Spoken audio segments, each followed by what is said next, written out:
안녕하세요. 저는 서울에 사는 30대 여성입니다. 가끔 다른 사람들 사는 얘기를 듣다 보면 별일이 다 있네 싶은 생각을 하게 되는데, 그럴 때마다 제 얘기도 남들이 들으면 참 황당하겠다는 생각이 들더라고요. 지금은 많이 정리됐지만 그때 일을 떠올리면 아직도 분해서 손이 떨릴 지경이거든요. 그나마 다행인 건 제가 억울하게 당하기만 한 게 아니라 통쾌하게 복수했다는 사실이죠. 그래서 혹시라도 저처럼 막막한 상황에 계신 분들에게 이 이야기가 좋은 본보기가 되지 않을까 하는 마음에 사연을 보내게 됐습니다. 부끄럽지만 용기 내어 털어놓는 제 인생 이야기에 부디 끝까지 귀 기울여 주시길 부탁드립니다. 저는 20대 후반에 친구 소개로 만난 남자와 결혼했어요. 연애 기간 1년 동안 겪어보니 이 사람이면 평생을 함께해도 되겠다 싶었습니다. 결혼 얘기가 나왔을 때 저희 아빠가 망설임 없이 신혼집을 마련해 주셨어요. 아빠는 평생 작은 식당을 운영하신 분입니다. 새벽 4시에 일어나서 재료 손질하고 밤 10시까지 가게 지키시고요. 그렇게 30년 넘게 일하셔서 모으신 돈이었죠. 솔직히 저희 집이 부자는 아니었거든요. 근데 아빠가 무리해서 34평 아파트 한 채를 마련해 주시며 이렇게 말씀하셨습니다. 지은아, 아빠가 해줄 수 있는 게 이것밖에 없구나. 이 집에서 행복하게 살아라. 아빠가 등기권리증 건네주시면서 하시는 말씀에 저는 펑펑 울었어요. 아빠는 식당에서 수십 년 일하느라 손이 얼마나 거칠었는지 몰라요. 그 손으로 칼질하고 뜨거운 불 앞에서 일해 평생 모은 돈을 전부 저한테 주신 겁니다. 시댁에서는 뭘 해줬냐고요? 아무것도요. 시어머니한테 그냥 예단비 조금 받은 거 말고는 없었어요. 그때 시어머니가 하신 말씀이 아직도 귀에 선하네요. 우리 아들이 오죽 잘났니? 너희 아버지도 잘난 사위 놓치기 싫어서 신혼집까지 떡하니 사주시는 거 아니겠어? 내가 자식 하나는 번듯하게 잘 키웠지. 좀 황당했지만 그땐 그러려니 했어요. 좋은 게 좋은 거라고. 저는 아빠가 자식 잘 살라고 마련해 주신 집에서 그냥 행복하게 살면 되는 거라고 생각했죠. 헌데 본격적인 문제는 결혼 후에 시작됐습니다. 착실하고 다정한 줄 알았던 남편이 조금씩 달라진 겁니다. 아니 어쩌면 원래 그런 사람이었는데 제가 몰랐던 걸 수도 있겠네요. 연애할 때와는 다르게 결혼하고 나니까 남편과 생활비 문제로 자꾸 부딪혔습니다. 저희 남편은 건설회사 현장 소장이었는데 연애할 땐 월급이 적은 편은 아니라고 했거든요. 그런데 이상하게 결혼하고 나서는 늘 돈이 없다고 했어요. 요즘 경기가 안 좋아. 현장이 잘 안 돌아가서 월급도 깎였어. 처음엔 그 말을 믿었습니다.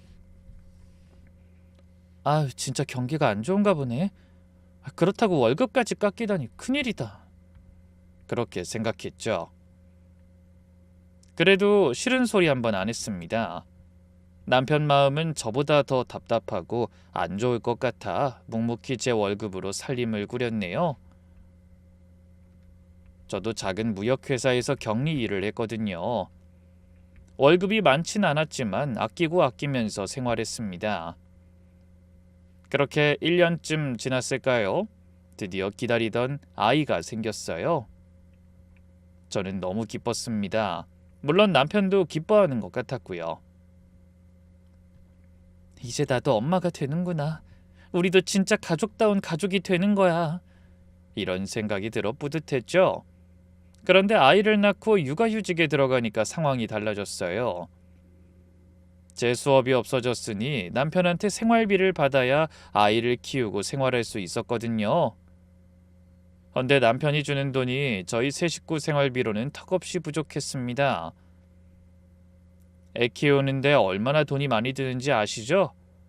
기저귀, 분유, 아이 병원비, 꼭 필요한 돈만 써도 남는 게 없었어요. 겨우 쌀쌀돈도 빠듯할 지경이었죠. 저는 참다 못해 결혼하고 처음 돈 얘기를 꺼냈습니다. 여보, 생활비 좀 더 보내줘. 지금 상태로는 살림하기가 너무 힘들어. 그런 제 말에 남편은 늘 한숨을 쉬었죠. 지은아, 내가 회사 사정 얘기했잖아. 더 주고 싶어도 줄 돈이 없어. 월급 오르면 더 줄게. 조금만 참아봐.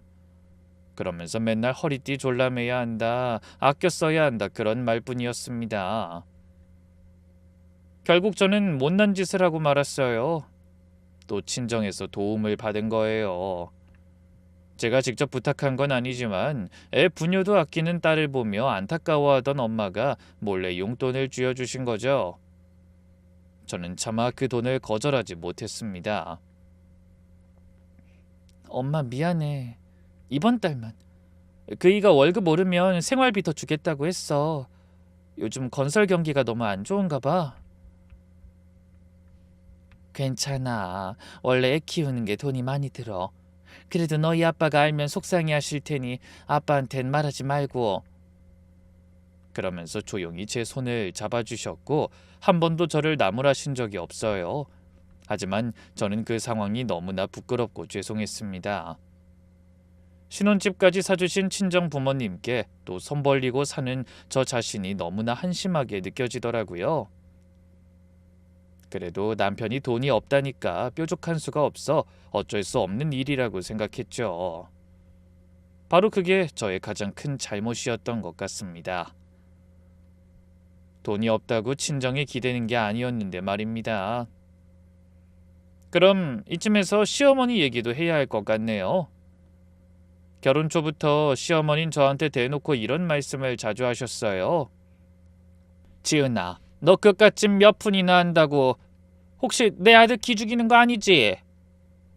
집만 있으면 뭐하니? 돈을 벌어야지. 우리 민재가 돈 벌어서 먹여 살려주니 네가 마음 편하게 애나 보면서 살 수 있는 거야. 항상 남편한테 고맙게 생각해야 해. 정말 웃기는 말이었어요. 집도 그렇지만 생활비조차 친정의 도움을 받고 있는데 남편이 먹여 살린다니 답답한 말이었죠. 하지만 그때는 시어머니한테 말대답할 생각을 못했습니다. 제가 괜히 나서서 어머니 속을 뒤집으면 남편이랑 사이만 나빠질 게 뻔했으니까요. 원래 남편은 무슨 일이 있어도 무조건 시어머니 편이었거든요. 결혼 초에 제가 한번 서운하다고 말한 적이 있는데 불같이 화를 내더라고요. 야, 엄마가 다 며느리 걱정해서 하시는 말씀인데 새겨듣진 못할 망정 남편 앞에서 시어머니 욕을 해? 내가 너희 부모님 욕하면 좋겠냐? 그 다음부터는 시어머니 말씀에 서운한 게 있어도 그냥 입 다물고 대충 웃어 넘기게 됐어요. 남편과의 문제도 그랬죠. 가능하면 비위 맞춰주며 큰 소리 내지 않으려 했습니다. 남들도 결혼하면 다 그렇게 사는 줄 알았고 무엇보다 애 앞에서는 죽어도 싸우고 싶지 않더라고요. 그렇게 살다 보니 어느덧 결혼한 지도 7년이란 시간이 흘렀더군요. 아이도 훌쩍 자라 유치원생이 되었고 저도 진작에 육아휴직을 끝내고 복직해 돈을 벌고 있었죠. 하지만 형편은 별로 나아지지 않았어요. 남편이 여전히 경기 핑계를 대며 간신히 주던 생활비마저 줄여버렸기 때문이죠. 그래서 저도 돈을 벌지만 여전히 생활은 빠듯하기만 했어요. 그래도 아이가 있어 참고 버텼습니다. 저를 보면 달려와 안기며 사랑한다고 속삭이는 아이를 볼 때나 남편이 아주 드물게 다정할 때면 그래도 행복하다는 생각도 들었어요. 그래, 뭐 이렇게 살다 보면 나아지겠지. 남들 사는 건 뭐 별거가 있겠어? 하지만 얼마 안가 그렇게라도 간신히 유지해 나가던 결혼 생활이 산산조각 나는 사건이 일어나고 말았네요. 어느 날 평범한 일상을 마치고 잠을 청하고 있는데 한밤중에 느닷없이 초인종이 울린 겁니다. 그것도 미친 듯이 쉬지 않고 울려댔죠. 남편은 투덜거리며 일어났어요. 누구야 이 시간에? 저도 불안한 마음에 따라 나갔습니다. 헌데 현관문을 여는 순간 저는 눈을 의심할 수밖에 없었어요. 시어머니가 서 계셨는데 모습이 말이 아니었던 겁니다. 머리는 잔뜩 헝클어져 있고 옷이 다 찢어져 있었어요. 심지어 얼굴에 멍자국까지 있더군요. 그런데 정작 놀랄 일은 그때부터가 시작이었습니다.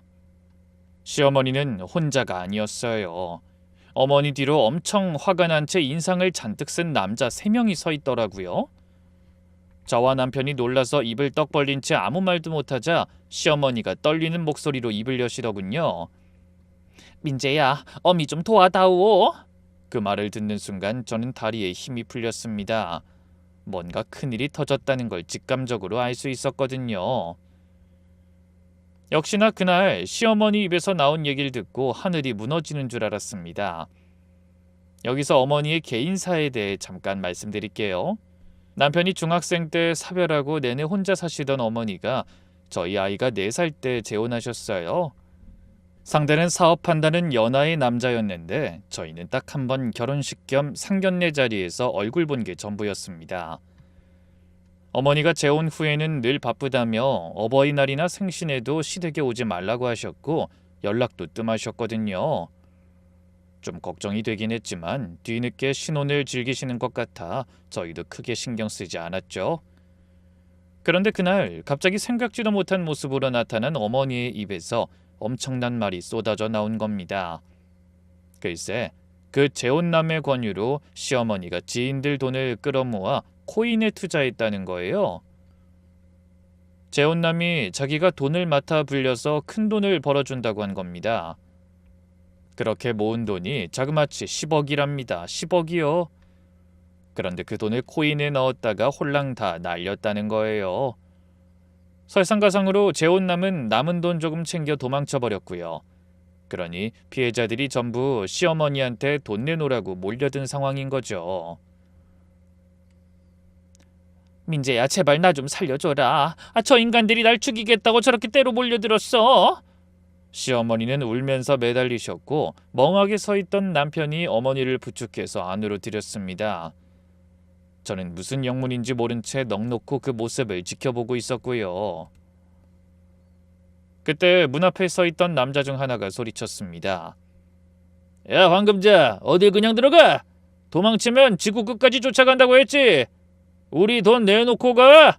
그 말에 남편이 얼른 나가 사람들을 진정시키더니 무슨 약속을 하는 것 같더라고요.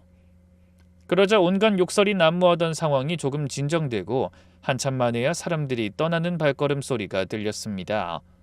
그리고 남편이 들어와 황급히 문을 잠갔어요. 그게 바로 지옥 같은 시간의 시작이었습니다. 그날 이후로 저희 집과 가족은 빚쟁이들의 먹잇감이 되었어요.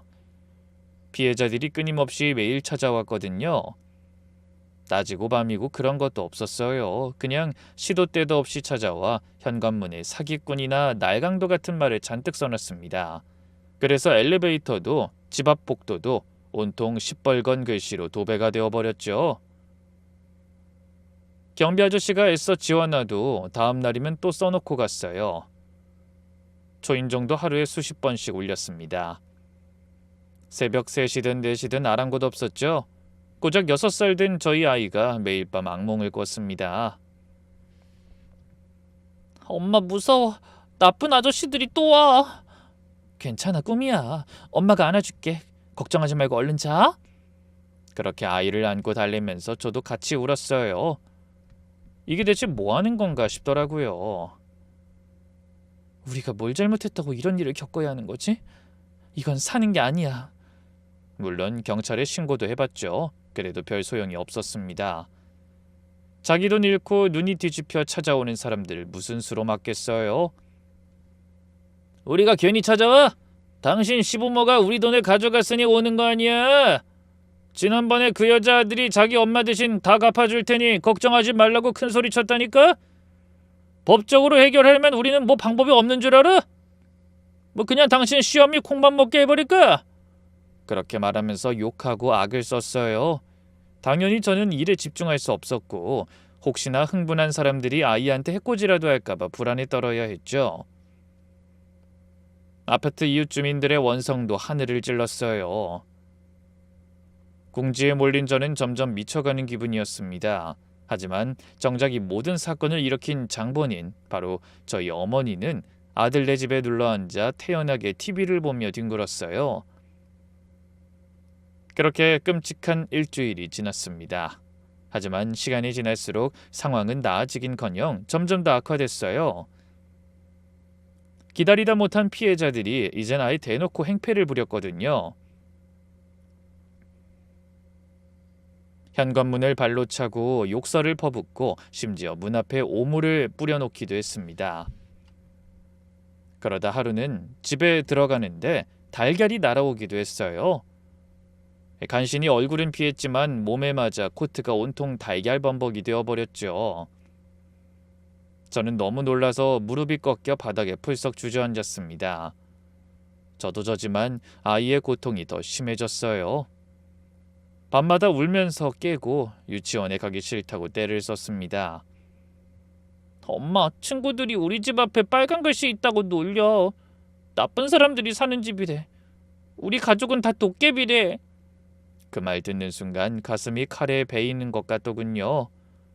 고작 6살짜리가 무슨 죄라고.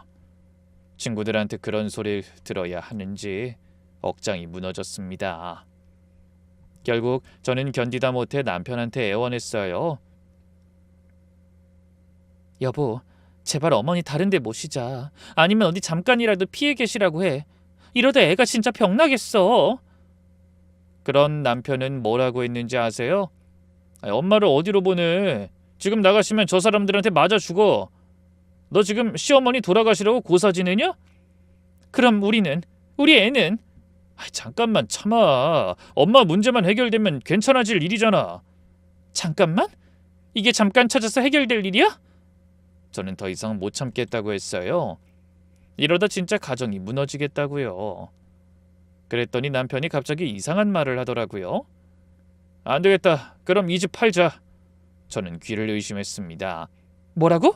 뭘 팔아? 이 집 팔자고. 내가 알아보니까 지금 집값이 많이 올라서 잘하면 8억 가까이 받을 수 있겠더라. 그 몇 년 사이에 부동산 가격이 엄청 올랐어. 얼마나 다행이냐. 집 팔면 엄마 빚 갚고 급한 불은 끄지. 저는 어이가 없어 아무 말도 못하고 한참을 남편 얼굴만 쳐다봤습니다. 처음엔 농담인가 싶었거든요. 하지만 남편의 표정은 진지했어요. 웃음기 하나 없이 너무 진지해서 소름이 끼칠 정도였죠. 저는 이를 악물고 소리치듯 말했습니다. 여보, 이 집은 아빠가 우리 신혼집 하라고 사주신 거야. 잊었어? 그런 제 말에 오히려 남편이 황당하다는 듯 코웃음을 치며 답했어요. 그러니까 우리 사주신 거니까 우리가 알아서 쓰면 되잖아. 신혼집으로 잘 썼으니 이젠 진짜 필요할 때 요긴하게 쓰면 되지. 그게 무슨 말도 안 되는 소리야. 집을 팔면 우린 어디로 가고 애랑 길바닥에 나 앉자는 말이야? 그건 월세 보증금만 빼놓으면 되지. 회사 상황 나아지면 다시 열심히 모아 전셋집으로. 저는 말 같지도 않은 소리를 더 듣고 있을 수 없어 남편의 말을 끊으며 소리쳤어요. 그게 말이 돼? 결혼하고 7년 넘게 계속 나빠지기만 한 회사 상황이 갑자기 좋아질 것 같아? 그리고 이 집 팔아봐야 어머니 빚 다 갚지도 못해. 그럼 나머진 어쩔 건데? 당신이 뭐 좀 모아놓은 거라도 있어? 제 말에 남편이 인상을 구기며 대답했죠. 내가 돈이 어딨어. 월급 제대로 안 나와. 생활비 주기도 힘든 거 알면서 그딴 소리야? 나 염장 지리려고 일부러 그러는 거냐? 그러니까 하는 말이잖아. 그렇게 땡전 한 푼 없다면서 무슨 수로 월세는 낼 건데. 지금 내가 버는 걸로는 우리 세 식구 먹고 사는 것만도 벅차. 그래서 어쩌자는 거야. 뭐 엄마 그냥 모른 척해? 야, 나도 아까 말했잖아. 이 집 장인어른이 신혼집 하라고 사주신 거라고. 네가 결혼 안 했으면 이 집 사주셨겠어? 나랑 결혼했으니까 사주신 거잖아. 그러니 나도 엄연히 권리가 있지. 어차피 집은 부부 공동재산인 거 몰라? 공동재산이라니. 이건 우리 아빠가 엄연히 내 명의로. 야, 무식한 소리 하지 마. 이 집 우리 혼인신고하고 나서 등기 쳤거든? 혼인기간에 생긴 재산은 다 공동재산이야. 모든 재산은 부부한테 똑같이 권리가 있는 거라고. 몰랐냐? 남편이 팔짱을 끼고 차갑게 말했습니다. 싫으면 이혼해. 어차피 이 집 절반은 내 거니까. 이혼하고 재산을 나누자고. 뭐야? 순간 머리를 세게 한 대 얻어맞은 것처럼 멍해졌어요. 이 사람이 지금 무슨 소리라는 거지? 내가 애까지 낳고 7년 넘게 믿고 산 남자가 이런 도둑심보를 가진 인간이었다니. 그때 갑자기 방문이 벌컥 열리며 시어머니가 나타나 거들었습니다. 아마 밖에서 저희 얘기를 몰래 엿듣고 계셨던 것 같더군요. 지은아, 너 그렇게 안 봤는데 아주 인정머리가 없는 인간이구나. 그렇게 시험을 깜빵에 쳐놓고 싶냐? 내가 사기꾼으로 잡혀가면 너랑 애는 뭐 좋을 것 같아? 평생 사기꾼 전과자 손자라고 손가락질 받으면서 살아야 해. 그래도 좋냐? 어머니는 뭐가 그렇게 당당한지 미안해하긴커녕 저를 나무라셨어요. 이럴 때 가족이 힘을 합쳐야지. 집 하나 파는 게 뭐 그리 대수라고 큰 소리야. 그깟집 너희 아버지가 식당 몇 년 더해서 하나 더 사주면 되는 거 아니냐? 저는 너무 놀라서 말문이 막혔습니다. 그깟집이라니. 저희 아빠가 제 신혼집 사주시려고 30년을 하루같이 새벽에 일어나 뼈 빠지게 일하신 돈을 다 쏟아부었는데 어떻게 그런 말을 할 수 있는지 도무지 이해가 안 됐어요. 그 돈이 어떤 돈인데. 아픈 허리를 파스로 달래가며 병원비도 아껴서 모으신 돈이었죠. 근데 그걸 몇 년 더 하면 된다며 대수롭지 않게 말하는 얼굴이 너무 뻔뻔해 보여 치가 떨렸습니다. 그러니까 지금 저희 아빠가 사주신 집 팔아 어머니 빚 갚고 아빠한테 집을 또 받으라는 말씀이세요? 지금 제가 제대로 들은 게 맞아요? 그래, 자식 나눠 가진 사이면 가족인 거야. 가족끼리 도우라는 게 뭐 잘못된 말이냐? 그리고 사람 나고 돈 났지 돈 나고 사람 나? 시어미가 죽게 생겼는데 넌 이딴 집이 더 중요하다 이거냐고. 버는 사람이 좀 쓰는 게 당연한 거 아니야? 그걸 지금 말이라고 하세요? 제가 말씀을 안 드려서 그렇지 저 회사 못 가고 집에 있는 동안 친정에서 계속 용돈 받아서 생활했어요. 근데 그것도 모자라 제 명의로 사준 집까지 팔아 어머니 빚을 갚으라고요? 전 그렇게는 못해요. 제 말이 끝나기가 무섭게 남편이 짜증 섞인 목소리로 말했어요. 그럼 어쩔 건데. 무서워서 못 살겠다며. 나 외아들이야. 근데 이 상황에 엄마를 버리란 말이야? 난 도저히 그렇게는 못하겠다고. 그러니까 지금 할 수 있는 방법은 이 집을 파는 수밖에 없다는 말이잖아.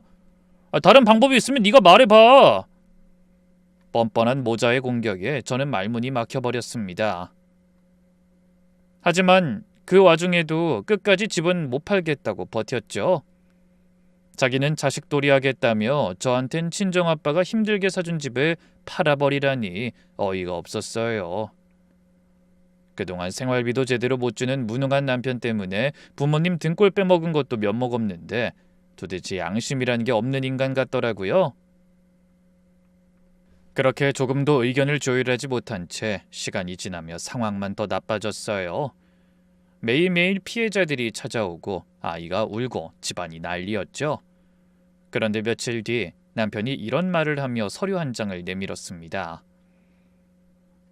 야, 너 당장 여기 사인해. 이게 뭔데? 눈이 있으면 보일 거 아니야. 부동산 매도 나한테 일임한다는 위임장. 제발 더는 기운 빼지 말고 빨리 처리해서 엄마 도와주고 우리도 사람답게 좀 살자. 그 인간들이 어떻게 알았는지 이제 우리 현장까지 찾아온다고. 뭐라고? 저는 허공에 대고 헛웃음을 터뜨린 뒤 그 서류를 주워들고 냅다 찢어버렸습니다. 싫어. 절대 안 해. 아니 못해. 남편의 얼굴이 일그러졌어요. 야, 너 지금 장난해?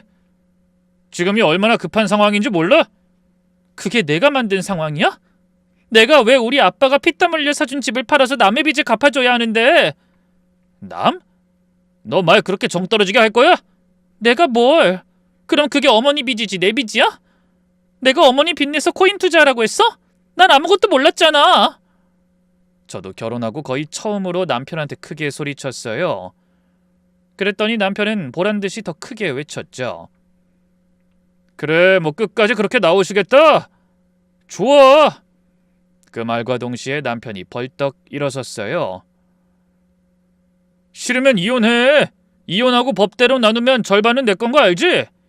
저는 언뜻 그 말 뜻이 이해되지 않아 멍해졌습니다. 지금 이혼하자는 거야?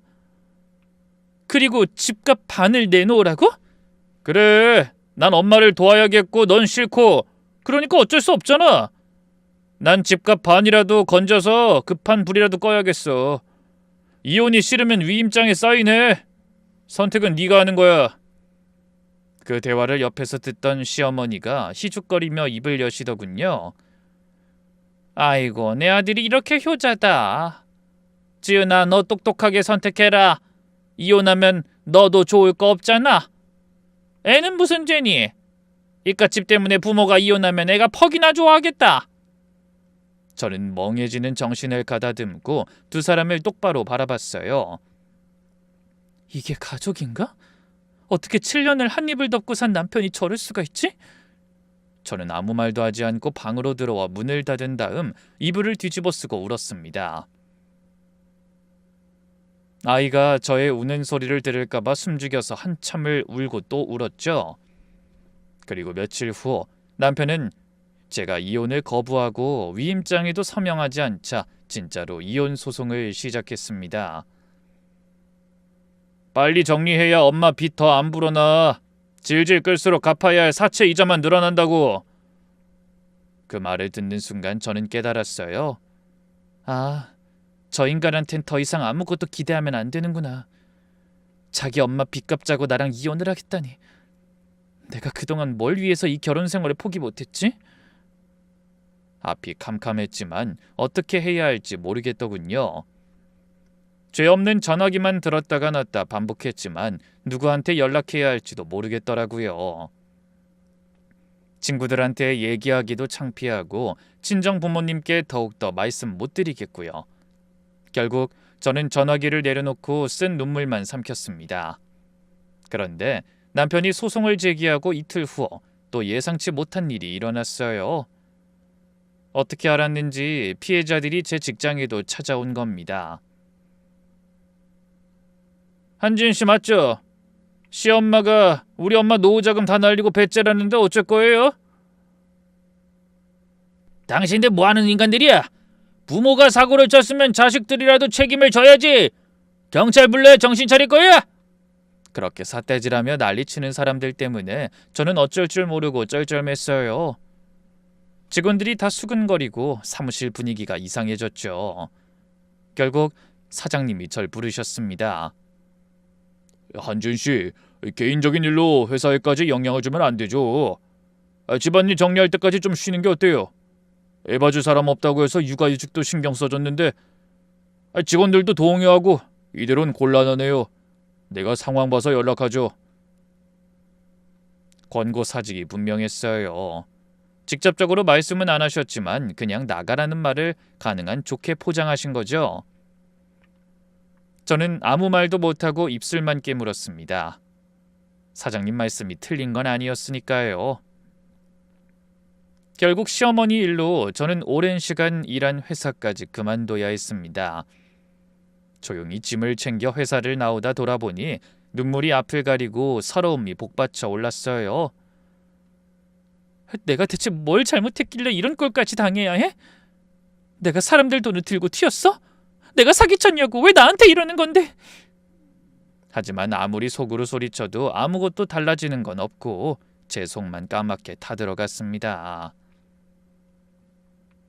하루아침에 회사에서 쫓겨나고 보니 갑자기 어디로 가야 할지 모르겠더군요. 그렇다고 시어머니가 계시는 집으로는 가기 싫었어요. 그래서 저도 모르게 발길이 절로 친정으로 향했습니다. 하지만 막상 친정집 대문 앞에 서니 당당하게 배를 누를 수가 없어 한참을 망설였어요. 뭐라고 말씀드려야 할지 모르겠더라고요. 시어머니가 10억 빚을 지고 도망쳐 저희 집에 와 있다고 하면 얼마나 놀라시겠어요?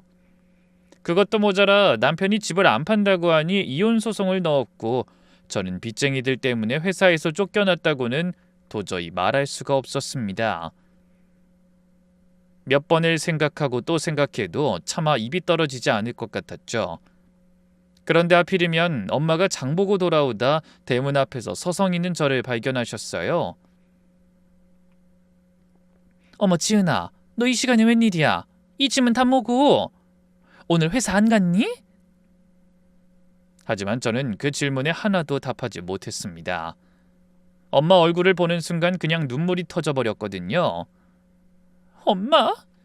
저는 엄마한테 안겨서 엉엉 울었습니다. 30 훌쩍 넘어 애엄마가 된 딸이 길바닥에서 친정엄마한테 안겨 아이처럼 울어버린 거예요.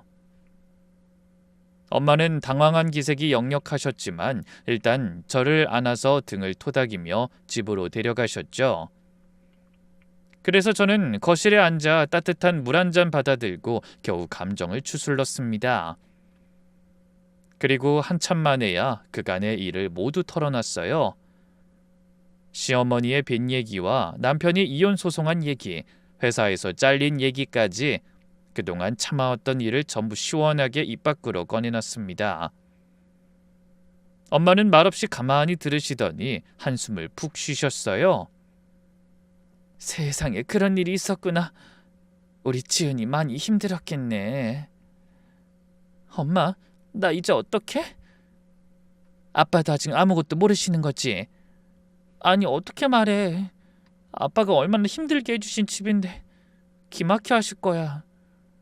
저는 말하면서 또 눈물을 흘렸어요. 아빠가 그 집 마련할 돈 모으느라 얼마나 고생하셨는지 저랑 엄마는 너무나 잘 알고 있었죠. 해외여행은커녕 국내 여행도 한 번 못 갈 정도로 쉬는 날도 없이 일하며 모으신 돈이었어요. 그런 피와 땀으로 마련해 주신 집을 남편과 시어머니가 자기들 마음대로 좌지우지하려는 걸 알면 얼마나 속상하실지 면목이 없었습니다. 그때 아빠가 장갑을 끼고 집 안으로 들어오셨어요. 오랜만에 가게를 일찍 닫고 들어와 뒷마당에 있는 텃밭에서 일하고 오신 것 같더군요. 지은이 왔네? 연락도 없이 웬일로? 아빠가 제 얼굴을 보시더니 말씀을 다 잊지 못하고 표정이 굳어지셨어요. 지은이 울었니? 무슨 일 있어? 하지만 전 대답하지 못하고 고개를 푹 숙였습니다. 차마 아빠와 눈을 마주치지도 못하겠더라고요. 그래서 엄마가 대신 운을 떼주셨어요. 여보 앉아봐요. 우리 얘기 좀 해야 할 것 같아. 엄마의 심상치 않은 표정을 보고 아빠가 걱정스러운 표정으로 자리에 앉으셨습니다. 여보, 놀라지 말고 들어. 엄마의 말씀이 이어지자 저는 눈물을 훌쩍거렸고 아빠는 가만히 듣고 계셨어요. 표정 변화는 거의 없으셨지만 손등에 핏줄이 붉어지는 게 보이더라고요. 주먹을 꽉 쥐고 계신 것 같았죠. 얘기가 끝나자 아빠가 눈에 힘을 주며 물으셨습니다. 그래서 그놈이 이혼 소송을 넣었다고? 네. 내가 신혼집으로 사준 집 팔아서 시어머니 빚 갚자는 거 거절했다고? 네. 저는 고개를 숙이고 간신히 대답만 했습니다. 아빠한테 너무 죄송해서 고개를 들 수가 없었거든요. 아빠 미안해요. 내가 사람을 잘못 봤어. 아빠가 그렇게 힘들게 일해서 사주신 집인데. 지은아, 고개 들어라. 아빠가 제 말을 끊으셨어요. 저는 천천히 고개를 들고 아빠를 바라보다 깜짝 놀랐어요. 아빠가 눈시울을 붉히고 계시더라고요. 네가 뭘 잘못했니? 잘못은 그 인간들이 한 거지. 울지 마라. 너한텐 아빠 엄마가 있잖아. 그 한마디에 또 눈물이 쏟아졌습니다. 딸의 눈물을 보자 아빠가 거친 손을 들어 올려 제 눈물을 닦고 손을 잡아주며 말씀하셨어요. 마음고생 많았지. 이제 걱정하지 말고 우리 변호사부터 찾아보자. 변호사? 그래. 그놈이 법대로 하자고 했다며. 좋아. 우리도 이대로 당할 순 없지. 해보는 데까지 해보자. 아빠는 눈을 빛내며 말씀하셨지만 전 걱정이 앞섰죠. 근데 아빠, 변호사 비용도 비싸고 들어보니까 법적으로 부부 공동재산이 맞대. 그래서 어쩔 수 없이 재산 분할을 해줘야 할 것 같아요. 포기는 아직 일러. 사람 일은 끝까지 해보지 않으면 모르는 거다. 아빠가 단호하게 말씀하시자 저도 모르게 용기가 샘솟는 기분이었어요. 그래서 집에 돌아오는 길에 이를 악물며 생각했습니다. 그래, 끝까지 가보자. 지든 이기든 절대 포기하지 말고 끝까지 해보는 거야. 그래야 나중에 아이한테도 아빠 앞에서도 떳떳할 수 있지. 다음 날 저는 아빠와 함께 변호사 사무실에 찾아갔어요. 인터넷에서 승률이 높은 이혼 전문 변호사를 찾아본 거죠. 40대 중반쯤 되어 보이는 여자 변호사였는데 제 얘기를 듣더니 단박에 미간을 찌푸리더군요. 남편이 그동안 생활비도 제대로 안 갖다 줬다는 거죠? 네, 늘 돈이 없다고 했어요. 경기가 어려워서 건설업이 힘들고 그래서 월급이 제대로 안 나온다고요. 건설회사 현장 소장이라고 하셨죠? 네. 변호사가 고개를 갸웃거렸습니다. 직급도 높고 그 정도면 급여가 적진 않을 것 같은데 일단 저희가 좀 더 알아볼게요. 차근차근 준비해서 어떻게든 이겨야죠. 그 말을 들으니 조금 희망이 생기더군요. 잠시 후 충분한 상담을 나누고 자리에서 일어서려고 하자 변호사가 아빠와 저를 바라보며 한마디 덧붙였습니다. 이혼 소송은 생각보다 길고 힘든 싸움이에요. 상대방이 어떻게 나오느냐에 따라 시간이 정말 오래 걸릴 수 있거든요. 그리고 판결이 어떻게 날지도 100%는 장담하기 어렵고요. 그렇지만 전 최선을 다해볼 생각이니까 의뢰인분도 절대 흔들리지 마세요. 네, 알겠습니다. 저는 입술을 깨물며 다짐하듯 대답했습니다. 변호사 사무실을 나오며 아빠가 말씀하셨어요. 지은아, 그래도 희망이 전혀 없진 않은 것 같다. 저 변호사 믿음이 가. 그렇지? 나도 그래요, 아빠. 넌 힘들겠지만 집에 가서 그 인간들이 무슨 생각을 하는지 잘 살펴봐라. 맘 같아서는 애 데리고 우리 집에 와 있으라고 하고 싶지만 변호사가 이혼 전에 집을 나오면 소송에 불리하다니까 잠깐만 참아보자. 알았어요, 아빠. 걱정하지 마. 나도 이제 예전의 내가 아니니까. 아빠 앞에서 기운 없는 모습을 보이고 싶지 않아 일부러 목소리를 높였지만 솔직히 속으론 여전히 불안했어요. 변호사가 싸워볼 만하다고는 했지만 결과가 어떻게 될지 모른다고 했으니까요. 혹시나 지면 어쩌지? 정말 아빠가 피 같은 돈으로 산 집의 권리를 절반이나 그 인간한테 넘겨야 하는 건가? 그날 밤도 여전히 저는 쉽게 잠들 수가 없었습니다.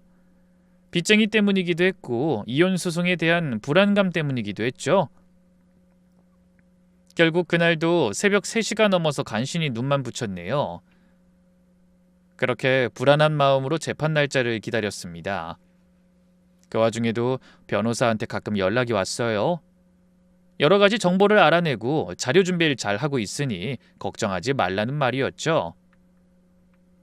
그리고 남편과 시어머니가 꼬투리 잡을 일을 만들지 말고 가능한 한 조용히 지내라고도 하더군요. 그러더니 마지막으로 이런 말도 했어요. 지은 씨, 조금만 더 힘내요. 아마 좋은 소식이 있을 거예요. 하지만 전 그런 변호사의 말이 단순히 의뢰인을 안심시키기 위한 인사 정도라고 생각했어요. 그래서 반신반의하며 불안한 마음을 감추기 위해 애썼습니다. 그리고 드디어 대망의 재판날이 다가왔어요. 저는 아빠랑 같이 법원에 갔습니다. 솔직히 말하면 마음을 비운 상태였어요. 변호사가 희망적인 얘기를 하긴 했지만 자세한 얘기를 들은 게 아니라 그냥 큰 기대를 안 하는 게 덜 실망하는 방법이라고 생각했거든요. 그런데 법정으로 들어가려다 복도에서 남편을 마주쳤습니다. 같은 집에서 살지만 서로 각방을 쓰고 있어 제대로 얼굴 본 게 한참 된 것 같았죠. 이혼 소송을 시작하며 저는 내내 아이의 방에서 잤거든요. 저를 본 남편은 무척 자신만만하고 여유로운 표정이었어요. 그 얼굴을 무시하고 법정에 들어서니 방청석에 앉은 시어머니도 절 보더니 코웃음을 치셨습니다. 왔니? 우리 제발 빨리 끝내자. 아무리 발버둥 쳐봐야 소용없으니까. 하지만 저는 그 말을 보기 좋게 무시하며 자리에 앉았어요. 심장이 두근거리고 손에 땀이 났지만 애써 태연한 척하려 노력했습니다. 모든 사람이 자리에 앉자 곧 판사가 들어와 재판의 시작을 알리며 이렇게 말했죠. 먼저 원고 측 재산분할 청구 내용을 말씀하세요. 남편 측 변호사가 자리에서 일어났어요.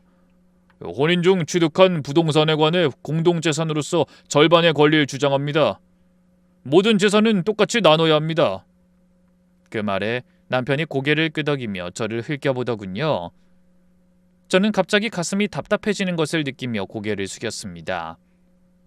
틀렸어. 결국 아빠가 사주신 집을 지키지 못하고 절반 뺏기는 건가? 그때 저희 변호사도 일어서더니 당당한 태도로 또박또박 의견을 말했습니다. 재판장님, 원고 측 주장에 동의합니다. 저는 깜짝 놀라서 변호사를 바라봤습니다. 재산 분할에 동의한다니 그건 저를 위한 변호가 아니었어요. 방청석에 앉은 사람들뿐 아니라 남편과 그 변호사도 어리둥절한 표정을 짓더라고요. 하지만 변호사의 말은 거기서 끝이 아니었어요. 모든 재산을 똑같이 나누자는 원고 측 주장에 따라 피고 측에서도 재산 분할을 청구합니다. 그 말에 판사가 묻더군요. 피고 측 재산 분할 청구 내용이 무엇입니까? 그러자 저희 변호사가 서류 뭉치를 제출하며 놀라운 말을 꺼내는 게 아니겠어요? 원고 송민재 씨가 은닉한 재산에 대한 분할 청구입니다. 변호사의 말이 떨어지자 법정이 마구 술렁였습니다. 제가 재빨리 고개를 돌려 살펴보자 남편의 얼굴이 딱딱하게 굳는 게 보였어요. 그때 판사가 눈을 크게 뜨고 저희 변호사에게 묻더군요. 은닉한 재산이라니 원고 측에 그런 게 있었나요? 그 말에 변호사가 자신만만한 얼굴로 고개를 끄덕이며 설명을 이어갔습니다. 원고는 5년 전 혼인 2년차 당시에 강원도 인근 토지를 약 2억 원에 매입했습니다. 변호사의 말을 들었지만 전 이해가 되지 않았어요. 땅이라니, 그것도 결혼 2년 차에 남편이 강원도에 땅을 샀다는 사실을 처음으로 알게 된 겁니다. 그 당시 남편이 뭐라고 했었는지를 떠올려 봤어요. 요즘 경기가 안 좋아서 월급이 많이 깎였어. 미안해. 당분간 생활비 많이 주기 힘들 것 같다. 그러면서 생활비라고 하기도 우스울 만큼의 돈을 보내왔어요. 그래서 저는 돈을 쥐어짜듯 생활하다 결국 친정의 도움을 받아 애를 키우고 살림했습니다. 그런데 그때 남편이 땅을 샀다니 도저히 믿어지지 않았어요. 하지만 그런 변호사의 말이 터무니없다는 듯 남편이 벌떡 일어서며 소리쳤습니다. 땅이라뇨? 전 그런 거 모릅니다. 지금 제 이름으로 된 재산은 아무것도 없다고요. 그러자 저희 변호사가 차갑게 웃으며 말했어요. 네, 그렇죠. 그 땅은 현재는 원고 명의가 아닙니다. 그제야 남편이 안도하는 표정을 지으며 고개를 끄덕였죠. 그러니까요. 내 재산 아니라니까. 하지만 방심은 금물이었어요. 저희 측 변호사가 또 반격했거든요. 전 어디까지나 현재는 그렇다는 겁니다. 그러면서 다른 서류를 꺼내 펼쳐보며 말을 이어갔어요. 강원도 토지는 원래 원고 송민재 씨 명의였습니다. 매입 당시 원고 명의로 등기됐고 5년간 원고가 소유했습니다. 근데 최근에 이상한 일이 일어났죠? 변호사의 말이 이어지자 그때까지 여유가 느껴지던 남편의 얼굴이 하얗게 변하는 게 보였습니다. 하지만 거침없는 변호는 계속됐어요. 그 토지의 명의가 바뀐 날짜가 언젠지 아십니까? 바로 원고가 이혼 소송을 제기하기 일주일 전입니다. 법정이 다시 술렁이었고 변호사의 음성에 더욱 자신감이 실렸습니다. 원고가 이혼 소송을 앞두고 본인 명의의 토지를 급하게 제3자에게 명의 이전한 겁니다. 새로운 명의자는 원고의 사촌동생 송재혁 씨입니다. 그 순간 남편이 벌떡 일어나 소리쳤어요.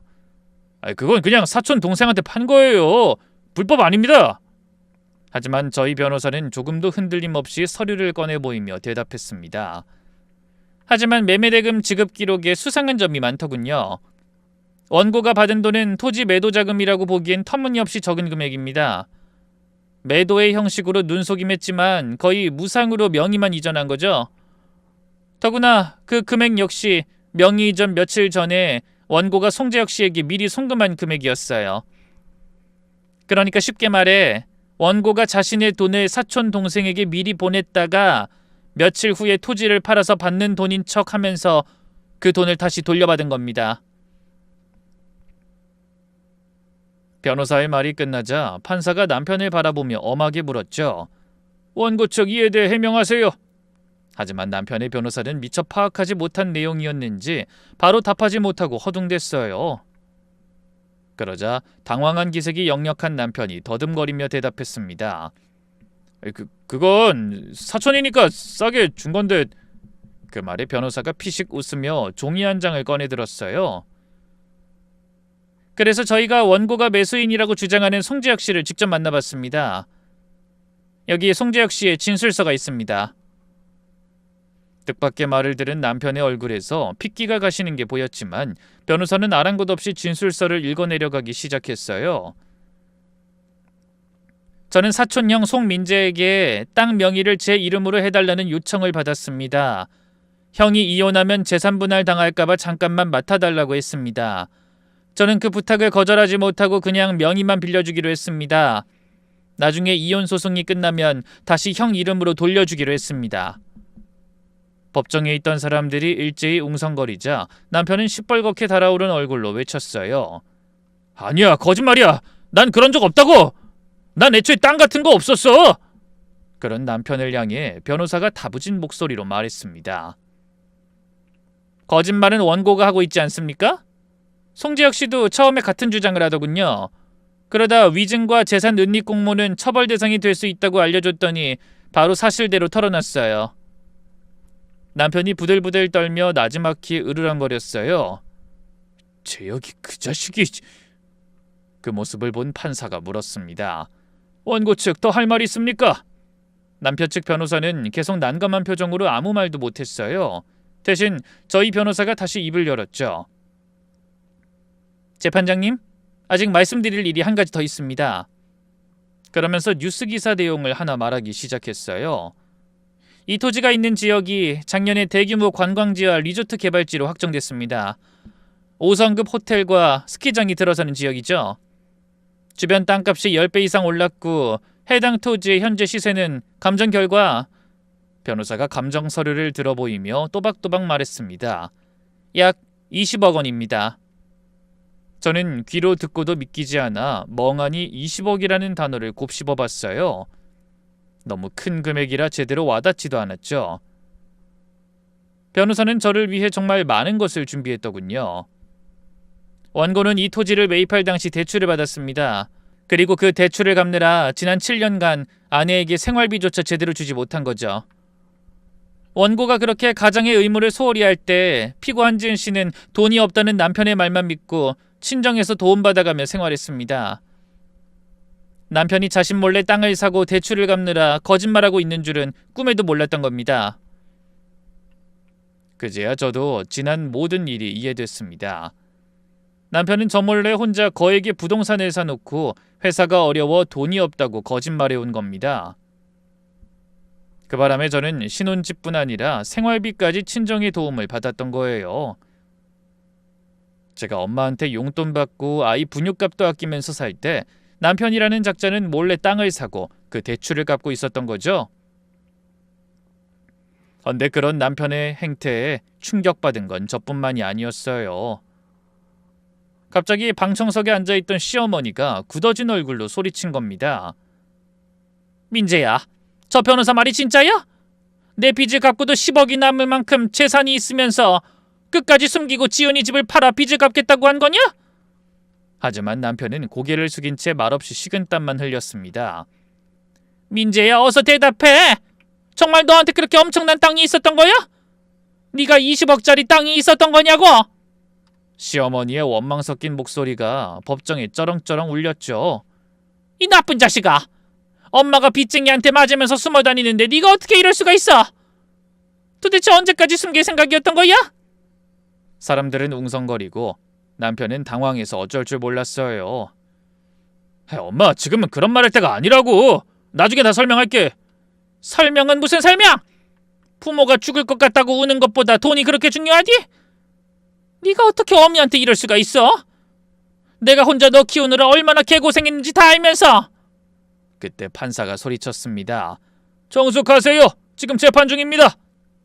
시어머니가 씩씩거리며 아들을 향해 눈을 희번떡거리는 걸 보니 솔직히 속으로 좀 고소했습니다. 둘이 한통속이 되어 저를 무시하고 구박하더니 시어머니 역시 아들한테 철저하게 배신당한 걸 전혀 모르고 있었던 거죠. 그날의 사건 이후 소송은 완전히 저에게 유리하게 흘러갔어요. 남편 측이 아무리 매도를 주장했지만 모든 증거가 그걸 부정하고 있었습니다. 얼마 후에 결국 이런 판결이 내려졌죠. 원고 송민재가 이혼소송 직전에 재산을 제3자 명의로 이전한 것은 명백한 재산 은닉 행위로 인정된다. 따라서 해당 토지는 원고의 재산으로 보고 재산분할 대상에 포함되어야 마땅하다. 그 말을 들은 남편은 사색이 된 얼굴로 땅이 꺼져라 한숨을 쉬었지만 판결은 이어졌어요. 또한 원고의 악의적인 재산 은닉 행위의 부당함을 고려하여 재산분할 비율을 원고 측 토지 20억에 대해 피고에게 70%, 원고에게 30%를 배분한다. 그 판결에 저와 부모님, 남편이 동시에 깜짝 놀랐습니다. 그때 변호사가 옆에서 작은 목소리로 설명해 주더군요. 재산 은닉이 인정되면 분할 비율에서 불이익을 받아요. 그래서 제가 사촌동생 증언을 받아낸 거예요. 정리하면 의뢰인분 아파트 8억의 절반인 4억은 남편에게 줘야 하지만 남편 측 토지 20억의 70%인 14억은 의뢰인분에게 귀속되는 거예요. 상계하면 오히려 남편이 의뢰인분께 10억 원을 지급해야 하는 거죠. 10억이요? 저도 모르게 소리를 꽥 지르고 말았습니다. 그도 그럴 게 집을 빼앗기는 게 아닐까 하고 마음 졸였는데 되려 10억을 받게 됐으니 어떻게 흥분하지 않을 수 있겠어요? 그때 남편이 벌떡 일어났어요. 그건 너무합니다, 재판장님. 하지만 판사는 표정에 조금의 변화도 없이 냉정하게 말했습니다. 원고가 재산을 숨기지 않았다면 이런 판결은 나오지 않았을 겁니다. 재산 은닉은 이혼 소송에서 가장 중하게 다뤄지는 사안입니다.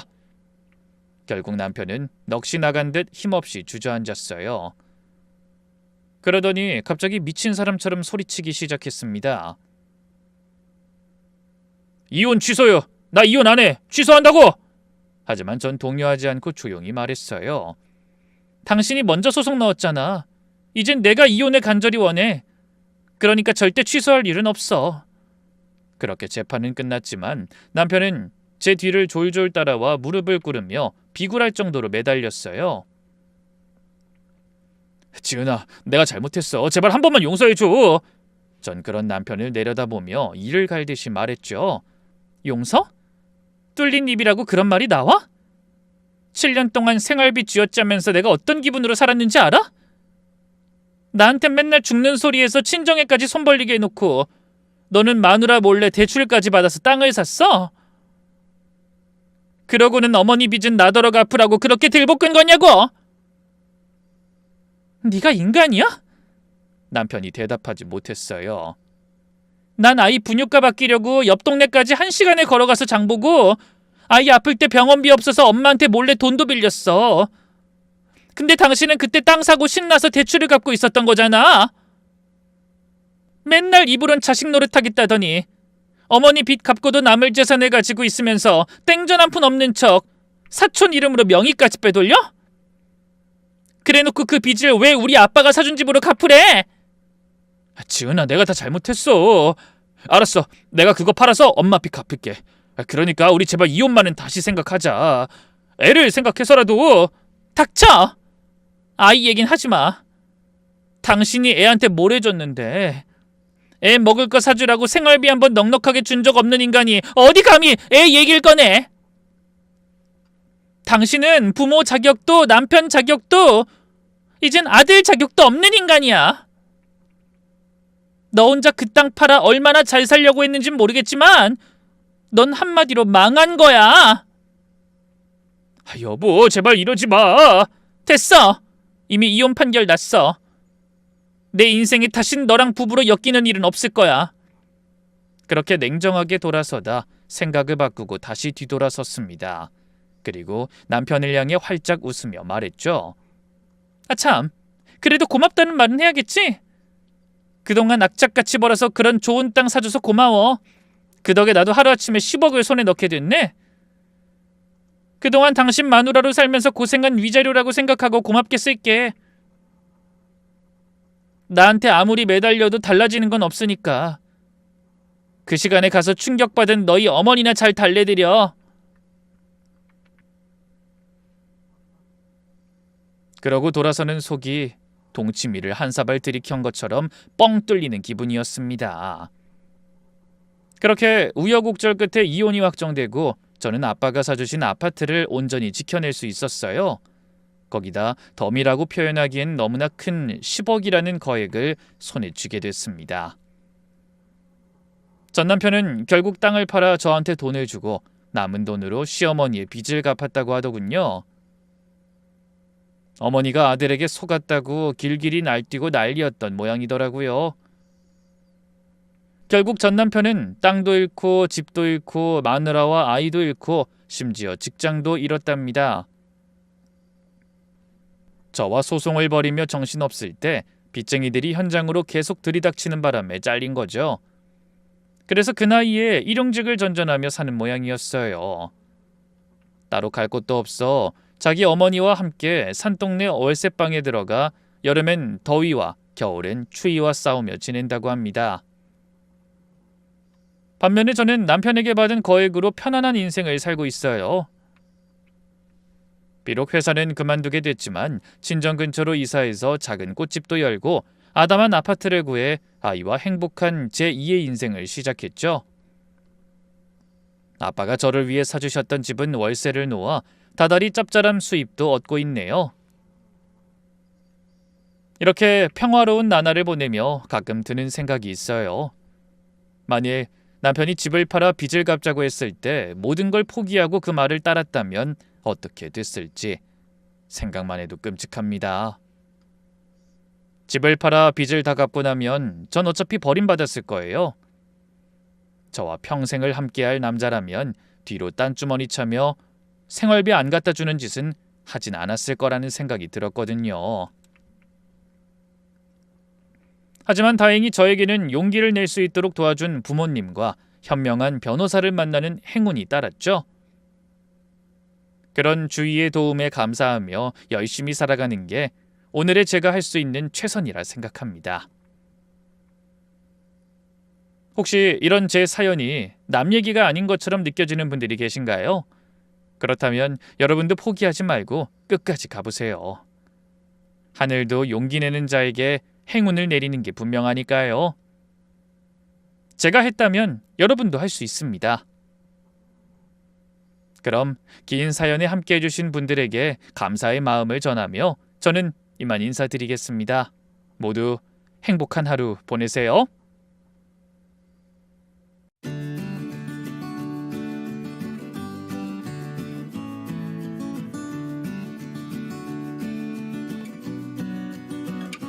안녕하세요. 저는 올해 40이 된 평범한 직장인 여성입니다. 아니, 평범하다고 하기는 어렵겠네요. 남들보다 좀 특별한 삶을 살고 있다고 해야 맞을 것 같아요. 이런 제 인생에 관한 사연을 보내야 하나 말아야 하나 몇 달을 고민했습니다. 솔직히 아직도 이 이야기를 꺼내는 게 쉽진 않거든요.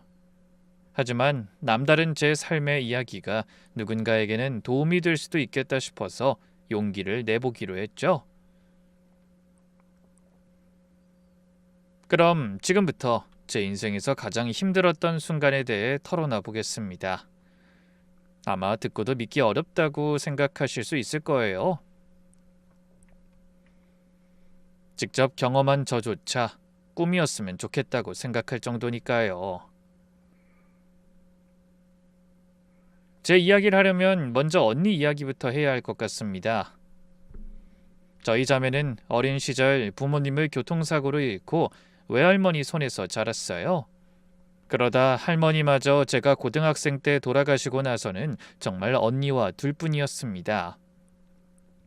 그때부터 언니는 마치 엄마처럼 늘 저를 챙겼죠. 언니, 왜 달걀 프라이 나만 줘? 또 하나만 했어? 그럼 반 나눠 먹자. 아니야, 난 달걀 비려서 별로야.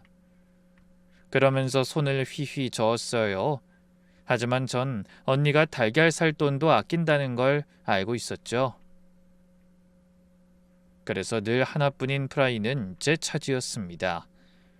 어디 그뿐인가요? 아르바이트 한 돈으로 참고서 사주고 제가 아프면 밤새 이마에 손 얹고 걱정하던 사람이 언니였네요. 그런 언니는 어려운 형편에도 공부를 잘했습니다. 아르바이트 하면서도 장학금 받아가며 대학 졸업하고 회계사 시험에도 한 번에 붙었죠. 그 덕에 저도 대학을 무사히 마치고 결혼까지 하게 됐습니다. 그래서 저는 항상 언니한테 빚진 마음으로 살았어요. 언니가 있어서 제가 여기까지 온 거니까요. 형부도 참 좋은 분이셨어요. 과묵하지만 다정하고 언니를 아끼는 사람이라는 게 제 한눈에 보였습니다. 물론 저한테도 늘 친절했고요. 외동인 형부도 결혼하기 몇 해 전 홀어머니가 돌아가셔서 외로운 처지가 저희와 비슷했습니다. 그래서인지 셋이 모이면 서로 의지가 되는 느낌이었어요. 그러다 결혼 이듬해 조카 하은이가 태어났습니다. 그날 저는 참 많이 울었어요. 언니 축하해. 고생 많았어. 항상 엄마 같던 언니가 이제 진짜 엄마가 됐구나. 하지만 그 행복은 오래가지 못했습니다. 조카가 갓 돌을 지날 무렵 형부가 사고로 세상을 떠나버린 거예요. 야근하고 돌아오던 길이었는데 빗길에 미끄러진 트럭이 형부 차를 들이받은 겁니다. 언니는 부모님에 이어 교통사고로 또 사랑하는 사람을 보내게 된 거죠. 그 소식을 듣고 저는 한동안 정신을 차릴 수가 없었어요. 왜 하필 언니한테 이런 일이 생긴 걸까? 평생 고생만 한 사람한테 왜 행복할 시간을 주지 않는 거야? 도대체 왜? 저는 하늘을 원망하며 펑펑 울었지만 정작 언니는 울지 않았어요. 조카를 안고 조문객을 맞으며 차분하게 인사했습니다. 하지만 전 그게 더 마음 아팠어요. 어린 딸 앞에서 무너지지 않으려고 이 악물고 버티는 언니를 보는 게 너무 힘들었죠. 그 뒤로 3일간의 장례가 끝나고 집에 도착하니 언니가 그러더라고요. 서연아, 나 기운 낼 거야. 나한텐 하은이가 있잖아. 그 사람이 남겨준 아이를 위해서라도 정신 차리고 힘내야지. 언니는 그런 사람이었어요. 어떤 상황에서도 무너지지 않고 힘차게 앞으로 나아가는 강인한 사람이요. 저는 그런 언니가 존경스러우면서도 걱정됐지만 언닌 자신의 다짐을 지키려는 듯 일과 육아를 병행하며 열심히 살았어요.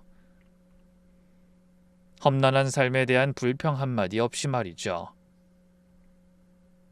그렇게 열심히 번 돈을 허투루 쓰지 않고 형부가 남겨준 재산과 함께 차곡차곡 불려나가며 자식의 미래를 위해 최선을 다했습니다. 그렇게 시간이 흘러 어느덧 형부가 떠난 지 2년째가 됐고 하은이는 4살이 됐어요. 헌데 그맘때 오랜만에 전화한 언니의 목소리가 평소와 사뭇 달랐습니다. 뭔가 힘이 없는 것처럼 느껴지더라고요.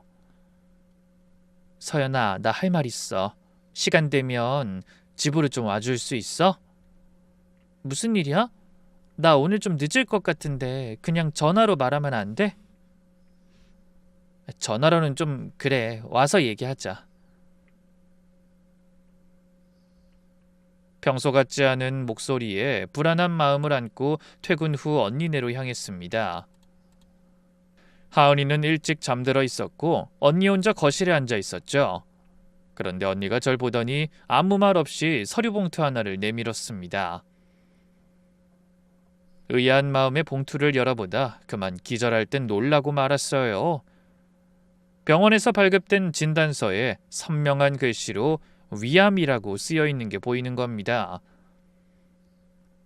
저는 그 글자들을 몇 번이나 다시 읽었어요. 도저히 이해가 안 됐거든요. 얼마 전까지만 해도 멀쩡하던 언니가 암이라니. 믿을 수가 없었습니다. 언니가 암이라고? 말도 안 돼. 얼마 전까지도 건강했잖아. 그러게 말이야. 내가 너무 바쁘게 살다 보니 몰랐나 봐. 이미 많이 진행된 상태라더라. 그래서 내일 입원하기로 했어. 근데 내 경우는 예후가 안 좋대. 그게 무슨 소리야? 언니가 왜?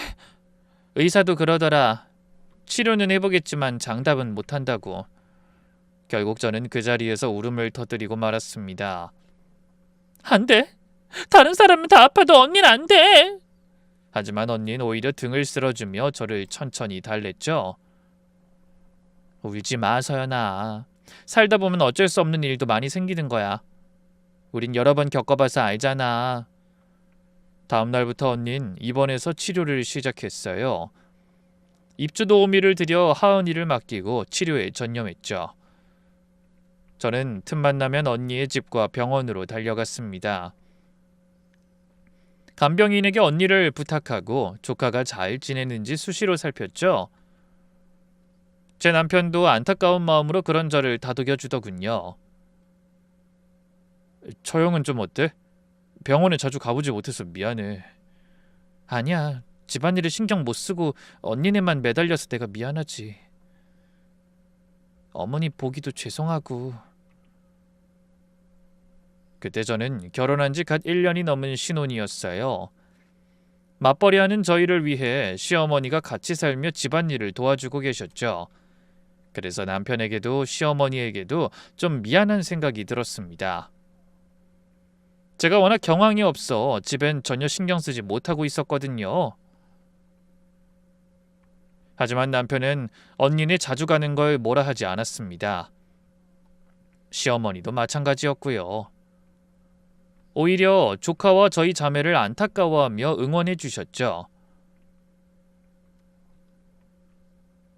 아이고, 환자가 힘들어서 어쩐다니. 네가 옆에서 기운나게 좋은 얘기 많이 해줘라. 죄송해요, 어머니. 다 어머니한테만 맡겨두고. 아이, 무슨 그런 소리를 해. 우리가 남이니? 나 요즘 매일 새벽기도 가는 거 몰라? 나도 너만큼은 아니겠지만 사돈이 얼른 좋아지길 빌고 있어. 그러니까 넌 아무 걱정하지 말고 언니네나 신경 써라. 어머니, 너무 감사해요. 그렇게 어머닌 저를 타박하긴커녕 도와주고 응원해 주셨죠. 저는 진심으로 마음씨 좋은 시어머니에게 감사한 마음이 들었습니다. 하지만 그런 여러 사람의 노력에도 불구하고 언니의 상태는 하루가 다르게 나빠졌어요. 그러다 치료를 시작한 지 석 달쯤 됐을 때 언니가 저를 병원으로 부르더니 가녀린 어깨를 떨며 이런 말을 꺼냈습니다. 서연아, 미안한 말을 좀 해도 되겠니? 뭐든 말만 해. 저기 하은이, 네가 좀 맡아줄 수 있을까? 언니는 덜덜 떨리는 손으로 제 손을 잡으며 울먹였어요. 언니도 알고 있는 것 같았습니다. 자신 앞에 남은 날들이 많지 않다는 것을요. 언니 그런 말 하지 마. 얼른 나와서 하은이 언니 손으로 직접 키워야지. 서연아, 현실적으로 생각해야 해. 하은이한텐 아빠도 없고 할아버지 할머니도 안 계시고 나까지 떠나면 그 어린이한테 남는 가족은 너뿐이야. 저는 가슴이 찢어질 것 같았지만 언니 마음이라도 편하게 해주려고 얼른 고개를 끄덕였어요. 응, 언니. 혹시라도 무슨 일 생기면 당연히 하은이 내가 꼭 지킬게. 약속해. 그러니까 언니는 아무 걱정하지 말고 치료 잘 받을 생각이나 해, 제발. 그 말을 듣는 언니 눈에 눈물이 고였습니다. 고맙다, 내 동생. 네가 있어서 얼마나 다행인지 몰라. 제부랑 사돈어른도 좋은 분들이라 마음이 편하다. 언니가 눈물을 글썽이자 저도 참았던 눈물이 터지고 말았어요. 그날 언니네 집으로 간 저는 하은이를 안고 또 한참을 울어야 했네요. 그로부터 한 달 후에 언닌 결국 한많은 생을 마감했습니다. 마지막까지도 하은이 걱정뿐이었죠. 의식이 흐려지는 와중에도 조카 이름을 불렀고 제가 그런 언니 손을 잡고 조카를 꼭 지킬 거라고 다짐했어요. 언니는 그제야 편안한 표정을 지으며 눈을 감았습니다. 그 뒤로 조용히 장례식이 치러졌어요. 조문객은 언니의 친구와 동료들이 거의 전부였습니다. 남편과 시어머니는 장례 첫날부터 제 곁에서 빈소를 함께 지켜주더군요. 특히 시어머니는 장례식 내내 하은이를 품에 안고 계셨어요. 제가 조문객 응대하느라 정신없을 때 하은이 밥도 챙겨주시고 잠도 재워주셨습니다. 애가 칭얼대면 달래주시고 화장실도 데려가 주시고요. 4살짜리 아이를 돌보는 게 쉽지 않으셨을 텐데 인상 한번 쓰지 않으셨네요. 그 덕에 저도 안심하고 언니를 보내줄 수 있었죠. 하지만 장례가 끝나고 집으로 돌아가는 길부터 고민이 시작됐습니다. 조카를 어떻게 해야 할지. 물론 언니와 약속은 했지만 막상 현실적인 문제들이 눈앞에 닥치니까 막막한 기분이 들었어요. 저는 시어머니와 함께 살고 있잖아요. 시어머니가 좋은 분이긴 하셨지만 그래도 친손주도 아닌 아이를 데려와서 키운다고 하면 뭐라고 하실지 걱정이 됐어요. 내가 하은이를 맡겠다고 하면 어머니가 괜찮다고 하실까? 친정조카 키우는 게 그리 달갑진 않으실 텐데 재현 씨는 또 어떻게 생각할까? 이런저런 생각에 입이 잘 떨어지지 않았습니다. 그런데 제가 먼저 말을 꺼내기도 전에 시어머니가 먼저 이렇게 말씀하셨어요. 서연아, 네 어머니, 하은이는 당연히 우리가 키워야겠지? 저는 괜히 뜨끔해서 불편한 표정으로 더듬거리며 말했어요. 네, 그게 언니가 부탁하긴 했는데 어떻게 말을 꺼내야 할지 모르겠어서. 말 못 꺼낼 게 뭐가 있어. 다른 가족이 있는 것도 아니고. 저 어린 것한테 피부치라곤 이모 너 하나뿐이잖아. 당연히 우리가 키워야지. 애가 아주 귀염성이 있어. 시어머니가 잠든 하은이를 내려다보며 말씀하셨습니다. 생각지도 못한 말씀에 전 그만 눈물이 왈칵 솟았어요. 어머니 감사합니다. 정말 감사합니다. 감사는 무슨 당연한 일을 가지고. 아이 걱정하지 마라. 내가 친손주처럼 잘 키우마. 너는 아무 걱정하지 말고 지금처럼 편하게 일하면 돼. 애랑 며칠 붙어 있었더니 정도 많이 들었다. 안 그래도 낮에 텅 빈 집에 혼자 있으면 외로웠는데 이제 하은이 키우는 재미에 살면 된다. 어머니, 이 은혜 평생 잊지 않고 잘할게요. 감사합니다. 시어머니가 그런 제 손을 토닥이자 운전하던 남편도 웃으며 거들었어요. 그래, 나도 이제 하은이가 우리 딸 같아. 엄마도 원래 예전부터 애들을 좋아하셨고 그러니까 자기도 절대 불편하게 생각하지 마. 우리 하은이 행복할 수 있도록 잘 키워보자. 알았지? 그날 저는 진심으로 제가 시집을 참 잘 왔다고 생각했어요. 이렇게 좋은 시어머니와 남편을 만난 게 제 인생 최고의 행운이라고 생각했죠. 비록 부모님과 형부, 마지막으로 언니까지 떠나보냈지만 하은이만큼은 제가 꼭 지키겠다고 굳게 마음먹었습니다. 그리고 그런 제 곁에 시어머니와 남편이 있어 얼마나 든든했는지 몰라요. 그때 제가 믿고 의지할 사람이라고는 그 2사람밖에 없었으니까요. 그날 밤 침대에 누워 남편이 제 어깨를 감싸며 이런 말을 해줬어요. 자기 그동안 힘들었지? 처형은 이제 좋은 곳으로 가셔서 우리를 응원하실 거야. 그리고 초년에 힘들면 말년엔 잘 산다잖아. 더는 자기 인생에 힘든 일은 없을 거야. 내가 장담해. 그래서 저도 그런 남편의 말을 믿으며 앞으론 제 인생에 또 다른 아픔이 없길 빌고 또 빌었습니다. 하지만 저의 시련이 거기서 끝이 아니라는 걸 그때는 미처 몰랐네요. 사건은 하은이가 저희와 함께 생활한 지 1달 만에 일어났습니다. 아이가 힘들어할까봐 걱정이 많았는데 생각보다는 잘 적응했어요. 물론 처음 며칠은 엄마를 찾으며 울기도 했습니다. 밤마다 악몽을 꾸기도 했고요. 그때마다 저는 아이를 안고 토닥이며 이렇게 말했죠. 하은아, 엄마는 아주 먼 곳으로 가셨어. 근데 하늘에서 하은이를 늘 보고 계셔. 하은이가 밥 잘 먹는지 잘 자는지 다 보고 계시지? 정말? 엄마가 하은이 보고 있어?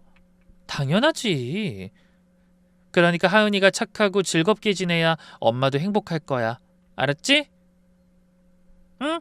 그럼 언젠가 엄마가 하은이 만나러 오기도 하나? 하은이가 잘 지내면 엄마가 꿈속으로 만나러 올 거야. 정말? 그럼 나 착하게 잘 지낼 거야. 밥도 잘 먹을 거야. 전 그런 아이를 보며 눈물을 꾹 참고 웃어줬습니다. 하은이를 걱정하는 건 저뿐만이 아니었어요. 시어머니도 정말 지극정성으로 아이를 돌봐주셨습니다. 아침마다 바쁜 저를 대신해 조카를 위한 반찬을 따로 만들어주시고 머리도 예쁘게 묶어주셨죠. 어린이집이 끝나면 아이를 데려와 같이 놀아주시는 일도 어머니의 몫이 되었습니다. 하은이도 할머니를 무척 따랐어요. 아이들은 자기를 좋아하는 사람과 싫어하는 사람을 잘 안다던 말이 떠올라 어머니가 아이에게 얼마나 잘해주시는지 다 보지 못해도 알 수 있었죠. 어머니 정말 감사해요. 어머니 아니었으면 저 정말 어쩔 뻔했나 모르겠어요. 아유, 그게 무슨 소리야. 우리 예쁜 하은이 덕분에 요즘 내가 회춘하는 것 같아. 애랑 놀다 보면 얼마나 웃을 일이 많은지 아니? 시어머니가 무릎 위에 잠들어 있는 아이의 볼을 쓰다듬으며 웃으셨습니다. 그때는 진심으로 이런 생각이 들었어요.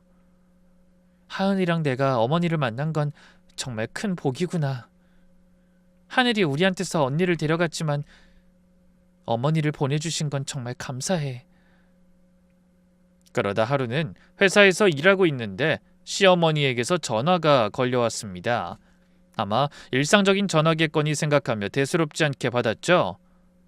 그런데 전화기 너머로 어머니의 울음 섞인 목소리가 들려오자 갑자기 등골이 서늘해지는 기분이 들었어요.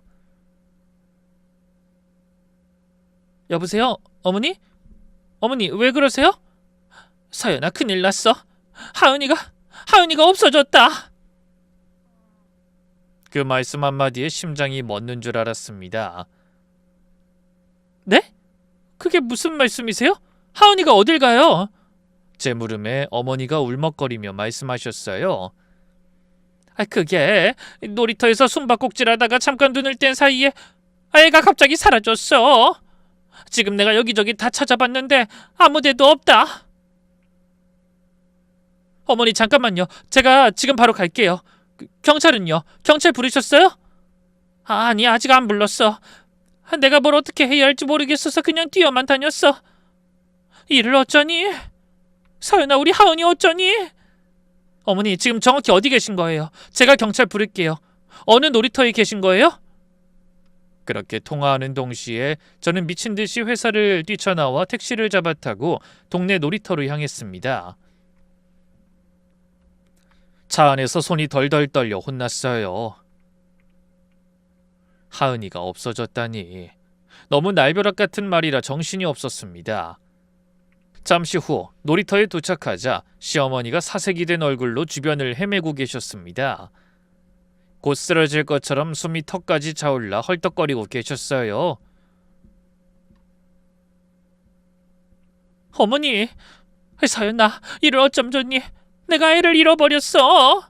제 신고받고 도착한 경찰도 주변을 샅샅이 뒤지고 있는 것 같더군요. 저도 미친 듯이 소리를 지르며 조카를 찾았습니다. 놀이터 구석구석, 화단 뒤, 벤치 밑, 근처 골목까지 돌며 아이 이름을 목이 터질 듯이 불렀습니다. 하지만 조카는 어디에서도 보이지 않았어요. 어머니, 이게 도대체 어떻게 된 거예요? 애가 갑자기 왜 없어져요? 시어머니는 온몸을 부들부들 떨며 말씀하셨어요. 그게 하은이가 숨바꼭질하자고 해서 내가 눈 감고 열흘 동안 숨으라고 했는데 눈 뜨고 애를 아무리 찾아봐도 없는 거야. 처음엔 잘 숨었나 보다 했지. 근데 아무리 놀이터를 다 뒤지고 이름을 불러도 애가 안 나왔어. 시어머니는 여전히 울먹이며 어쩔 줄을 모르고 계셨습니다. 경찰차도 와 있고 저희도 아이 이름을 부르니 주변에 있던 사람들이 하나둘 모여들었어요. 무슨 일이냐고 묻길래 아이가 사라졌다고 4살짜리 여자아이라고 말했죠. 그러자 주변에 있던 사람들이 같이 찾아준다며 나섰지만 아무 소용없었습니다. 그때 주변을 수색하던 경찰관이 다가와 안타까운 얼굴로 이런 말을 꺼냈어요. 하필 주변 CCTV가 작동을 안 합니다. 아이들이 놀다가 뭘 던졌는지 깨져 있더라고요. 네? 그럼 다른 CCTV는요? 이 주변 상가라든지... 확인해 보겠습니다만 이 골목은 사각지대가 많아서... 경찰관의 말에 눈앞이 캄캄해졌습니다. 그날따라 유난히 놀이터에 사람이 없었는지 이렇다 할 목격자도 없었어요. 다만 저희 시어머니가 아이 찾으러 뛰어다니는 모습을 본 사람만 몇 명 있더군요. 아유, 할머니가 막 쓰러질 것처럼 애를 찾아다니시더라고. 아이 할머니가 얼마나 놀랐는지 파들파들 떠시는데 아유, 애가 도대체 어딜 갔지? 그런 증언만 이어졌습니다. 저도 놀랐지만 어머니도 걱정돼 남편이라도 빨리 와주길 바랬는데 하필 그날 남편이 지방으로 외근을 나갔다고 하더라고요. 서연아, 하은이 찾았어? 아니, 경찰들도 다 찾고 있는데 아직 못 찾았어. 나 거래처 미팅 중에 그냥 나왔어. 바로 올라가고 있으니까 조금만 기다려. 놀란 남편도 아이를 찾기 위해 일도 미루고 달려오는 것 같더군요. 남편을 기다리면서도 심장이 두근거리고 피가 마르는 기분이었어요. 그래서 잠시도 쉬지 못하고 경찰과 함께 주변 골목, 편의점, 상가까지 샅샅이 뒤졌죠. 하지만 여전히 아이는 찾지 못했어요. 정말 감쪽같이 사라졌더라고요. 결국 일부 경찰관은 현장에 남아 계속 수색을 이어가고 시어머니는 실종 신고를 위해 경찰서로 가 당시 상황을 증언하시기로 했죠. 저도 얼굴이 허옇게 질린 시어머니를 혼자 보낼 수 없어 경찰차에 함께 타고 이동했습니다. 그로부터 1시간쯤 지났을 때 남편도 경찰서로 왔어요. 남편 역시 놀라서 어쩔 줄 모르는 모습이더군요. 서연아, 이게 다 어떻게 된 거야? 하은이 아직 못 찾은 거야? 응, 아무리 찾아도 없어. 재은씨, 나 어떡해? 저는 남편 품에 안겨 울음을 터뜨렸고 남편은 그런 제 등을 토닥여줬어요. 괜찮아, 경찰이 수색하고 있다며. 분명히 찾을 수 있을 거야. 걱정하지 마. 남편이 경찰서 의자에 앉아 숨을 몰아쉬는 시어머니께 다가가 물었습니다. 엄마, 도대체 어떻게 된 거예요? 애한테서 왜 눈을 뗀 거예요? 숨바꼭질 한다고. 내가 눈 감고 열흘 동안 숨으라 했는데 눈 뜨니까 없어진 거야. 나도 어떻게 된 건지 모르겠다 정말. 4살짜리가 얼마나 멀리 갔겠어요. 근처에 있을 거 아니에요. 바로 경찰에 신고를 하셨어야죠. 너무 정신이 없어서. 설마 이렇게까지 안 나올 줄 몰랐지. 어디 숨어있다가 잠들었을까봐 동네만 다 뒤지고 다녔다. 아니, 그 조그만 애가 대체 어딜 간 거야? 엄마, 애를 그렇게 허술하게 보면 어떡해요? 시어머니는 여전히 울먹이고 계셨지만 남편은 그런 어머니에게 자꾸만 언성을 높이며 윽박질렀어요. 그래서 저까지 시어머니를 탓할 수가 없었습니다. 숨바꼭질하다 잠깐 눈 뗀 사이에 사라진 거라면 누구라도 막을 수 없었을 거라는 생각도 들었고요. 그 뒤로 저는 제대로 밥을 먹지도 잠을 잘 수도 없었어요. 누가 애를 데려간 거면 어쩌지? 일부러 숨겨놓은 거면 경찰도 찾기가 쉽지 않을 텐데. 생각만 해도 아찔했습니다. 경찰에서 실종 신고를 접수하고 수사를 시작했지만 별다른 진전이 없었어요. 놀이터에 있던 CCTV는 망가져 있었고 다른 CCTV에서도 아이 모습은 찾을 수 없었죠. 목격자도 없고 단서도 하나 나오지 않았습니다. 회사도 못 가고 미친 듯이 아이만 찾아다니는 제 머릿속에 상상하기도 싫은 생각들만 맴돌았어요. 저도 저지만 시어머니도 그날 이후로 눈에 띄게 수척해지셨습니다. 밥도 제대로 못 드시고 너무나 괴로워하며 자책하셨거든요. 내가 잘못했다. 내가 애를 좀 더 잘 봐야 했는데. 저는 기운 없는 와중에도 그런 시어머니를 달래야 했죠. 어머니 잘못이 아니에요. 집 앞 놀이터에서 이런 일이 생길 줄 누가 알았겠어요. 그래도 내가... 시어머니가 눈물을 흘리며 괴로워하시는 모습을 보며 저는 더욱 마음이 아팠죠. 하은이도 걱정되고 시어머니도 걱정되고 그냥 온 집안에 먹구름이 낀 것 같았습니다. 저는 종일 마음속으로 기도했어요. 언니, 내가 잘못했어. 하은이를 지켜주기로 하고 일한다는 핑계로 나이 드신 시어머니한테만 아이를 맡겨놨어. 나 이번에 하은이 찾으면 진짜 열심히 돌볼게. 그러니까 제발 하은이 좀 찾게 도와줘. 부탁이야, 언니. 하지만 아무리 애타게 기다려도 조카는 돌아오지 않았어요. 그렇게 애가 없어진 지 일주일이 지나고 한 달이 지나고 결국 석 달이라는 시간이 흘렀습니다. 그래도 하은이 나타나지 않고 제 가슴만 시커멓게 타들어갔죠. 아이를 찾기 위해 저는 회사도 그만뒀어요. 경찰에서도 시원한 소식을 전해주지 못하니 가만히 있을 수가 없더라고요. 그래서 직접 전단을 만들어서 거리로 나갔습니다. 아이 사진을 넣고 인상착의와 연락처를 적어 지하철역, 버스 정류장, 마트 앞, 공원 어디든 찾아가 수백 장을 뿌렸어요. 혹시 이 아이 보신 적 있으세요? 석 달 전에 실종됐어요. 제발 애 얼굴 좀 자세히 봐주세요. 4살짜리 아이예요. 실종 당시에는 노란색 원피스를 입고 있었고 분홍색 운동화에... 그러다 울어버리길 반복했죠. 너무나 막막하고 가슴이 아파 미칠 것 같았습니다. 매일 발이 부르트도록 걷고 또 걸었어요. 밤에는 인터넷 실종 아동 홈페이지에 글을 올리고 관련 글을 검색하며 정보를 구했습니다. 시어머니는 그런 저를 묵묵히 지켜보며 도와주셨어요. 같이 전단을 돌려주시고 제가 지치지 않도록 열심히 끼니를 챙겨주셨죠. 서연아, 밥은 제대로 먹어야지. 이러다 네가 쓰러지면 하은이 누가 찾니? 남편도 퇴근 후나 주말엔 늘 곁에서 함께했습니다. 그렇게 가족 모두가 하은이를 찾기 위해 매달렸네요. 그런 노력에도 불구하고 아이는 나타나지 않았습니다. 저는 점점 지쳐가는 걸 느꼈어요. 잠을 제대로 못 자니까 눈이 퀭해지고 입맛도 없어서 살이 쪽쪽 빠졌죠.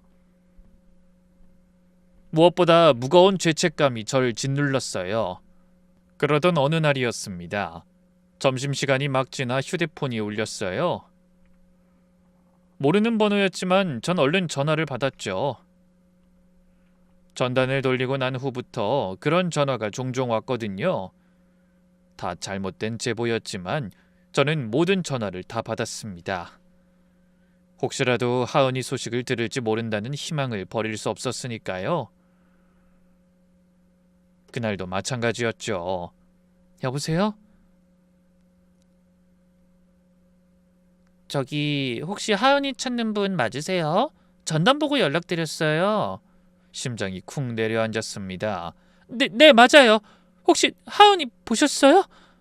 확실하진 않은데요. 제가 인천에 있는 보육원에 봉사활동하러 갔다가 이 전단 속 아이랑 비슷한 애를 본 것 같거든요. 진짜요? 인천 어디요? 어느 보육원이에요?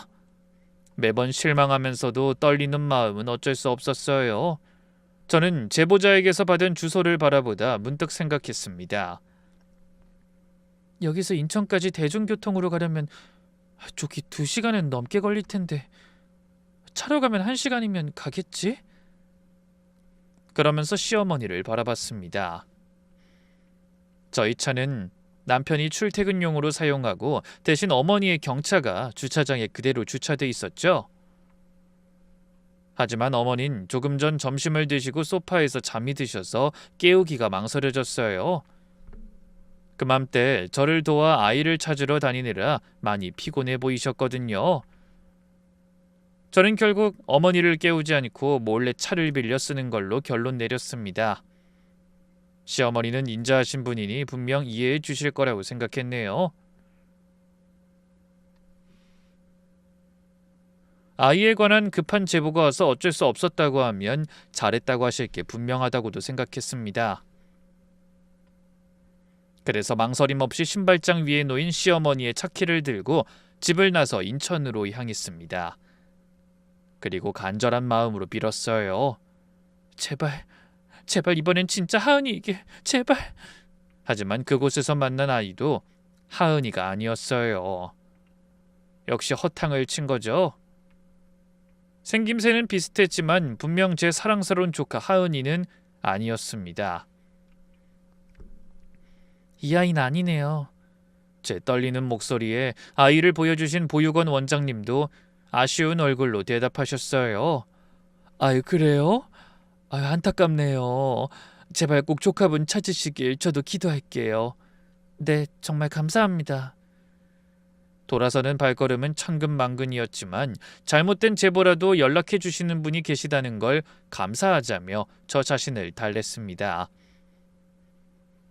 그렇게 계속 연락받고 찾아다니다 보면 언젠간 정말 제 조카를 찾을 거라고 그렇게 생각하기로 했죠. 하지만 차에 올라타니 참았던 눈물이 터지고 말았습니다. 그래서 한참을 울다 간신히 감정을 다스리고 다시 운전대를 잡았지만 운전에 제대로 집중하기가 힘들었던 모양이에요. 집 앞 골목에서 사달이 나고 말았거든요. 아파트로 들어서는 골목에서 접촉사고가 나버린 겁니다. 그나마 불행 중 다행이라면 상대가 동네 사람이라 보험 처리하고 그냥 좋게 넘어가기로 했다는 거예요. 하지만 어머니의 차는 옆구리가 움푹 들어가 수리를 안 할 수가 없겠더군요. 어떡해. 하필 어머니 차를 타고 정신을 놓고 있었네. 저는 한숨을 쉬며 일단 수리점에 차를 맡겼어요. 평소에 자동차 점검도 항상 그곳에서 하고 사장님과도 안면이 있던 곳이었죠. 사장님은 큰 걱정을 하지 말라고 하셨지만 제 마음은 무거웠습니다. 어머님께 사고 냈다는 말씀을 드리려니 한숨이 먼저 나오더라고요. 물론 인자하신 분이라 이해는 해주실 것 같았지만 그래도 말없이 차를 가져가 사고까지 낸 상황이 마음 편치 않았습니다. 잠시 후 집으로 돌아가 현관에 들어서니 어머니가 주방에서 나오며 물으셨어요. 너 말도 없이 어딜 다녀오니? 전화해도 안 받고. 죄송해요. 일이 좀 있어서. 그래? 근데 너 혹시 내 차키 못 봤니? 마트에 가려고 아무리 찾아도 안 보이는 거야. 내가 어디 딴 데 두고 못 찾나? 그 말씀에 제가 머뭇거리며 말했습니다. 어머니, 그게 사실 차 제가 좀 썼어요. 뭐라고? 네가? 네, 죄송해요. 어머님 주무시는데 하은이를 인천에서 봤다는 전화가 와서 급하게 가느라 말씀을 못 드렸어요. 헌데 잘 이해해 주실 거라고 생각했던 제 예상과는 다르게 그 말을 들은 어머니의 얼굴이 단박에 어두워지는 게 보였습니다. 그러더니 평소답지 않게 노여운 얼굴로 말씀하셨어요. 뭐야? 너 왜 말도 없이 남의 차를 마음대로 가져가니? 세상 어느 며느리가 강도 크게 시어머니 차에 몰래 손을 대? 네? 죄송해요. 너무 급해서. 아무리 급해도 그렇지. 넌 기본적인 예의도 몰라? 그래서 차는 제자리에 갖다 놓은 거야? 순간 너무 당황했어요. 차를 가져간 것만으로 저렇게 불같이 화를 내시는데 사고까지 냈다고 말하려니 심장이 두근거리더라고요. 하지만 이미 일어난 일이니 사실대로 말씀드리고 어떻게든 마음을 풀어드려야 한다고 생각했습니다. 저기 어머니 죄송한데 제가 접촉사고를 좀 냈어요. 그 말 한마디에 평소에 늘 온화하시던 어머니의 눈빛이 싸늘해지시더니 갑자기 언성을 높이셨습니다. 뭐? 그래서 지금 차는 어디 있는데? 어머니는 화를 참지 못하고 목소리까지 떨고 계셨죠. 시어머니가 그렇게 화내시는 건 처음 보는 것 같았어요. 어머니 죄송해요. 제가 급해서 어쩔 수가 없었어요. 누가 그딴 말 듣고 싶다고 했니? 어서 가서 내 차나 찾아오란 말이야. 아직 수리가 덜 됐을 거예요. 내일 오후에나 찾으러 오라고 했는데. 됐어. 고장났어도 상관없으니까 당장 그냥 찾아와. 생각지도 못한 시어머니의 반응에 저는 그대로 얼어버렸습니다. 솔직히 왜 그렇게까지 화를 내시는 건지 이해가 안 될 지경이었어요. 물론 몰래 차를 쓴 건 제 잘못이지만 그럴 문제까지는 아니라고 생각했거든요. 하지만 일단 잘못은 제가 한 거고 차에 유난히 애정을 쏟는 사람도 있다는 말을 들은 것 같아 거듭 사과드린 후 다시 집을 나섰네요. 죄송해요 어머니. 지금 바로 가서 다시 가져올게요. 허둥지둥 수리점으로 향하면서도 여전히 이상한 기분을 떨칠 수가 없었습니다. 어머니가 차를 그렇게 아끼시는 줄 몰랐네. 그냥 마트 갈 때만 가끔 이용하시는 거 아니었나? 머릿속에 물음표가 떠올랐지만 그때는 차를 가지러 가는 게 급해 그냥 발걸음을 재촉했습니다. 그런데 수리점에 도착하자 또 생각지 못한 상황이 절 기다리고 있었어요. 사장님이 심각한 표정으로 이런 말씀을 꺼내신 겁니다. 안 그래도 전화 드리려고 했는데 저랑 잠깐 얘기 좀 하시죠. 그런 말씀을 하는 사장님의 표정이 뭔가 심상치 않았습니다. 평소에는 늘 밝게 웃으시던 분인데 그날은 얼굴이 딱딱하게 굳어 있었어요. 뭔가 심각한 일이 생긴 게 분명했죠. 사장님 무슨 일이에요? 차에 문제가 많이 생긴 거예요? 그런 게 아니라 사모님 그 블랙박스 좀 확인해 보세요. 네? 아니 블랙박스는 왜요? 저는 뜬금없는 사장님의 말씀에 놀라며 물었죠. 그게 좀 이상한 게 있어서요. 일단 이리 좀 와보세요. 그러더니 사장님이 저를 차로 안내한 뒤 운전석에 달린 블랙박스를 조작하며 말씀하셨어요. 제가 사고 영상을 확인할 수 있을까 해서 블랙박스를 살펴봤어요. 혹시 차 옆구리 말고 다른 곳에도 충격이 있었는지 확인해서 더 정확히 수리해 드리려고요. 그런데 사장님이 말끝을 흐리더니 심호흡을 하고 다시 말을 이어가셨죠. 일단 보시죠. 제가 말로 설명하기가 좀... 그 말의 끝으로 블랙박스에서 영상이 재생되자 화면에 며칠 전 날짜가 나오고 누군가와 통화하는 시어머니의 목소리가 들려왔어요.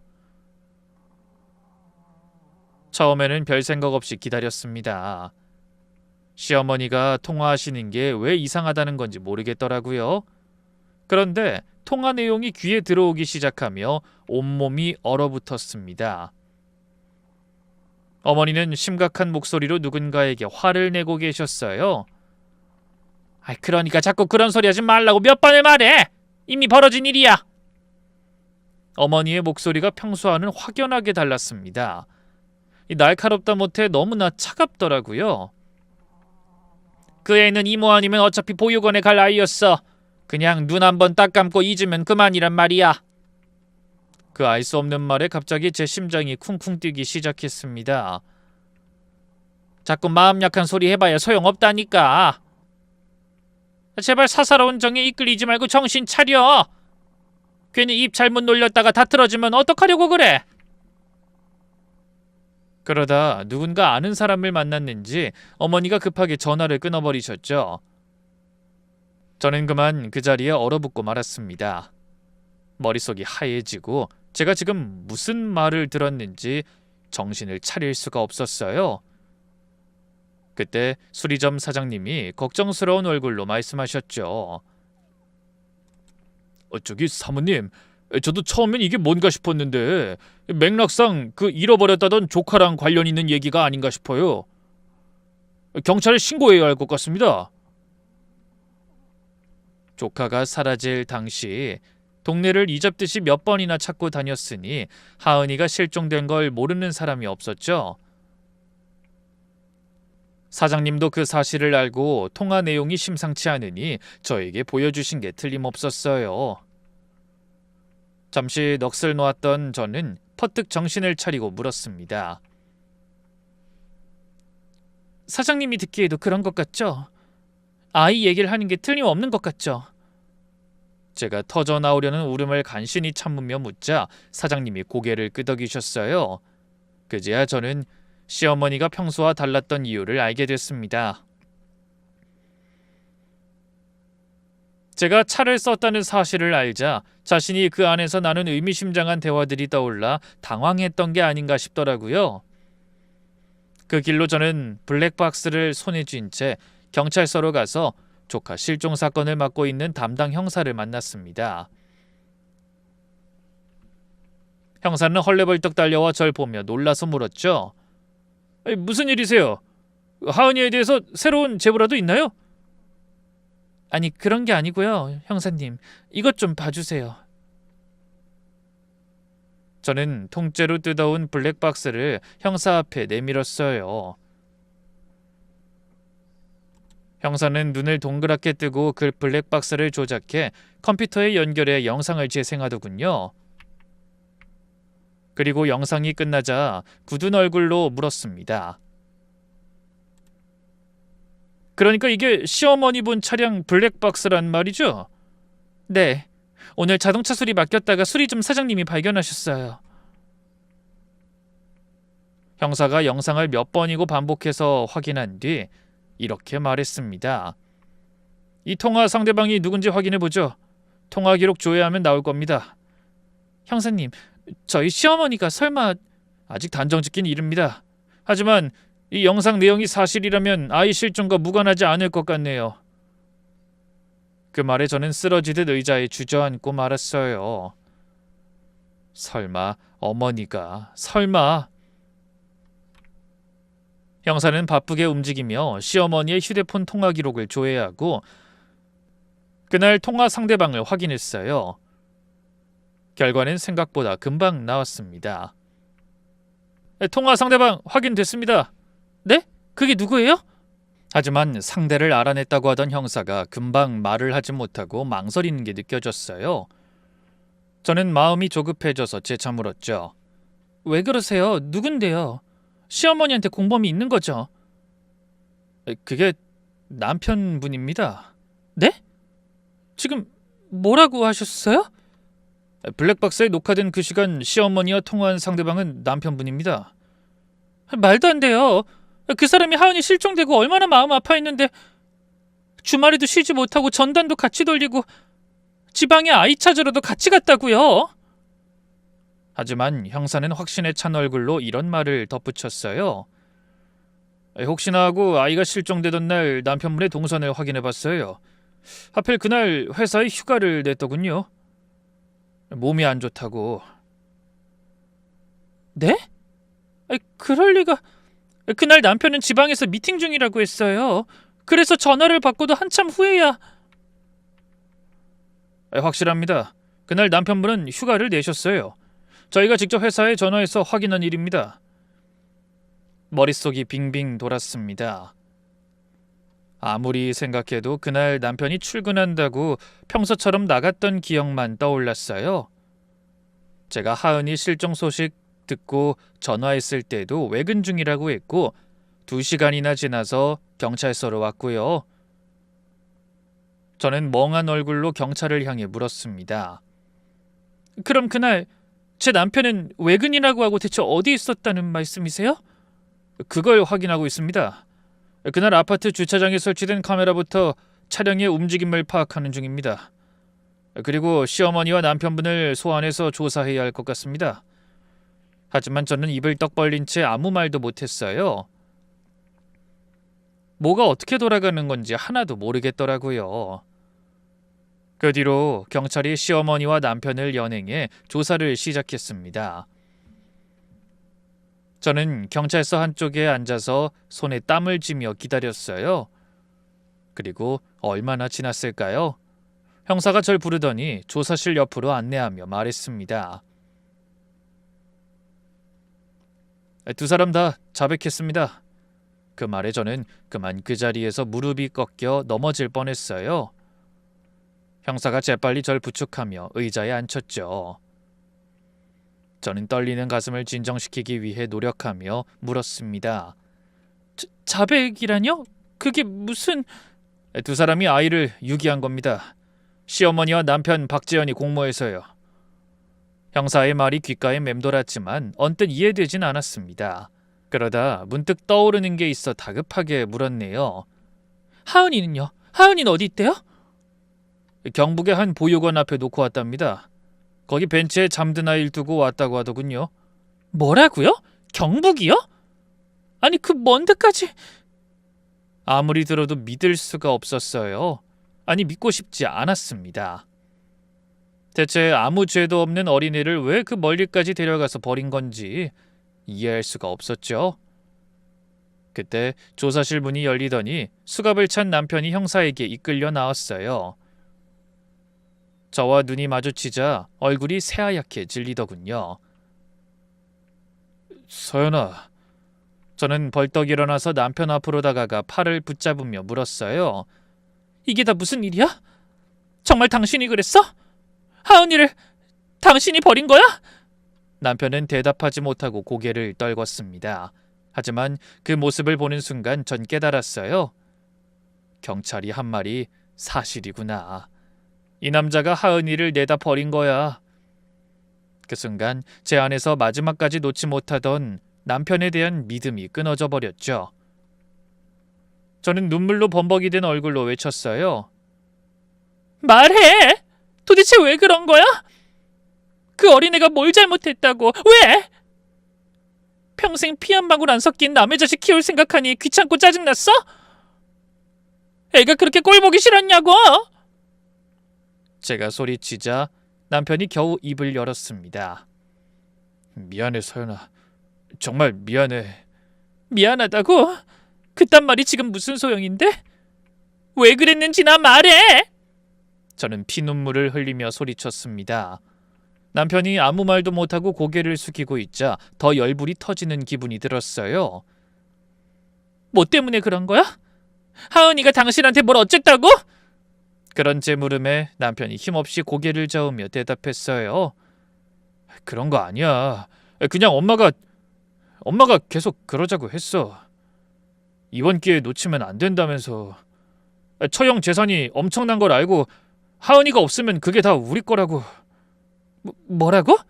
언니 재산? 저는 귀를 의심했습니다. 사실 언니에게는 꽤 많은 재산이 있었어요. 돌아가신 형부가 남긴 부동산과 직업 좋은 언니가 알뜰살뜰 모은 재산이 적지 않았죠. 그리고 그 모든 게 아직 어린 하은이에게 남겨졌습니다. 그래서 남편과 시어머니가 바로 그 재산을 노리고 제 하나뿐인 조카를, 그 불쌍한 아이를 버렸다는 거예요. 남편은 그 기막힌 사실을 너무나 덤덤하게 털어놨어요. 처형이 남길 유산이 많다는 걸 엄마도 알고 계셨어. 강남 아파트랑 상가에 주식이랑 예금이 꽤 많다는 것도. 처형이 투병할 때 너랑 통화하는 걸 들으셨던 것 같더라. 그래서 엄마는 애만 없어지면 서연이 네가 그 모든 걸 다 가질 수 있다고 생각하고 눈 딱 감고 하은이를 버리자고 했어. 말도 안 돼. 그래서 고작 4살짜리 애를 버렸다는 거야? 그깟 돈 때문에? 남편은 아무 말도 못하고 고개를 숙였어요. 전 그런 말도 안 되는 상황을 도저히 믿을 수가 없었습니다. 제가 유일하게 믿고 마음을 터놓던 남편이, 친부모처럼 따르며 감사에 맞이 않던 시어머니가 다른 이유도 아니고 돈 때문에 제 어린 조카를 버렸다는 사실을 어떻게 받아들여야 할지 정신이 아득해지는 기분이었죠. 하지만 제가 알아야 할 일은 아직 많았습니다. 당신이랑 어머니가 그날 무슨 짓을 한 거야? 이제 와서 숨겨도 소용없으니 다 말해. 그러자 남편이 떨리는 목소리로 대답했어요. 그날 나는 출근하는 척하고 나갔다가 엄마가 하은이랑 놀이터에 둘만 남았을 때 애를 차에 태워 지방으로 데려갔어. 그냥 집에 있다가 잃어버렸다고 하면 의심을 살 테니까 제대로 된 알리바이를 고민하다 애를 놀이터에서 잃어버린 걸로 꾸미기로 한 거야. 두 모자가 머리 맞대고 애 하나 갖다 버릴 계획을 잘도 세웠구나. 저는 이를 갈며 물었습니다. 그럼 CCTV는? 그날 놀이터 CCTV가 고장났다고 했어. 그것도 당신이 그런 거야? 남편은 고개를 끄덕였어요. 그 전날 밤에 모자랑 마스크 쓰고 가서 돌을 던져 깨놓고 왔어. 그리고 다음날 엄마랑 숨바꼭질 한다고 숨은 하은이를 차에 태워서 경북까지 갔지. 근데 그동안 하은이가 잠이 들었더라. 그래서 보육원 앞 벤치에 자는 애를 내려놓고 왔어. 그러다 보육원 사람들이 애를 발견 못했으면 그 보육원에도 애가 없다면 어쩔 거야? 당신 혹시 일부러 애 재우려고 뭘 먹이거나 그런 거 아니야? 하지만 남편이 그 말엔 펄쩍 뛰더라고요. 아니야, 일부러 재운 건 아니야. 사실 애를 어떻게 내려놓고 와야 하나 고민했는데 마침 차에서 자길래 그냥 깨우지 않은 것뿐이야. 하은이가 깨서 따라오거나 울면 나도 마음이 약해질 것 같아서. 애가 깨어났을 때 얼마나 무서웠겠어. 아무도 없는 데서 혼자 눈 떠서 얼마나 이모부를 찾았겠냐고. 이 짐승만도 못한 인간아. 저는 남편에게 달려들어 손이 닿는 곳 아무데나 마구 때렸습니다. 그동안 나랑 같이 하은이 찾으러 다녔잖아. 전단도 돌리고 내가 울 때마다 위로도 해주고. 근데 그게 다 연기였다는 거야? 어떻게 당신이 나한테 이럴 수가 있어? 그 말에 남편이 고개를 들더니 눈물을 펑펑 쏟았습니다. 나도 진짜 후회했어. 당신을 볼 때마다 괴로웠고 매일 밤 하은이 꿈을 꿨다고. 벤치에 내려놓고 올 때 자는 얼굴이 너무 평화로워서 그 모습이 자꾸 떠올라서 힘들었어. 그래서? 후회했으면 뒤늦게라도 애를 찾아왔어야지. 석 달 동안 기회가 얼마나 많았는데. 엄마가 이미 엎질러진 물이라고 했어. 혹시 애를 찾으면 우리가 벌인 짓이 다 밝혀질 텐데 감당할 자신 없으면 입 다물라고. 말끝마다 엄마! 당신이 한두 살 먹은 어린애야? 언제까지 어머니 뒤에 숨기만 할 거야? 그때 또 다른 조사실 문이 열리더니 모든 사건의 중심에 있는 시어머니가 모습을 드러냈습니다. 어머닌 절 보자마자 눈물을 흘리며 애원했어요. 서연아, 제발 내 말 좀 들어봐라. 이건 다 오해야. 오해는 무슨... 방금 당신 잘난 아드님이 다 털어놨거든요? 블랙박스에도 다 녹음돼 있었고요. 대체 왜 그러셨어요? 4살짜리 애가 뭘 어쨌다고? 제가 눈에 도끼를 품고 따지자 시어머니가 한숨을 쉬더니 이렇게 말했습니다. 이게 다 너희를 위한 거라는 걸 왜 몰라? 내가 나 혼자 좋다고 그랬냐? 막말로 어린이한테 그 많은 재산이 왜 필요해?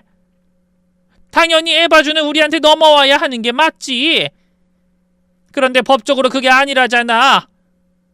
하은이만 없으면 네가 유일한 언니의 상속인인데 그 애 때문에 마음대로 아무것도 할 수 없는 거잖아.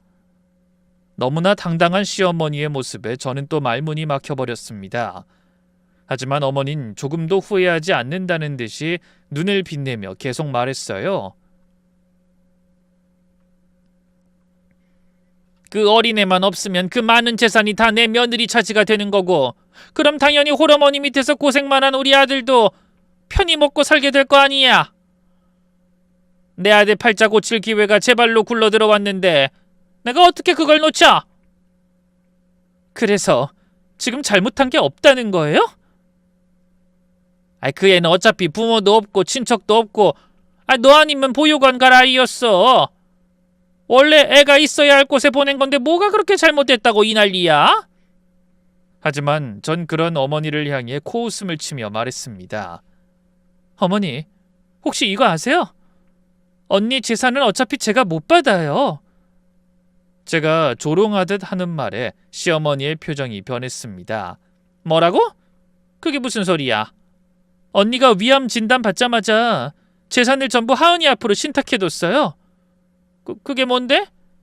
하은이가 성인이 될 때까지 양육자한테 매달 300만 원씩 양육비만 지급되고 나머진 애가 크면 본인이 직접 관리하게 되어 있었다고요.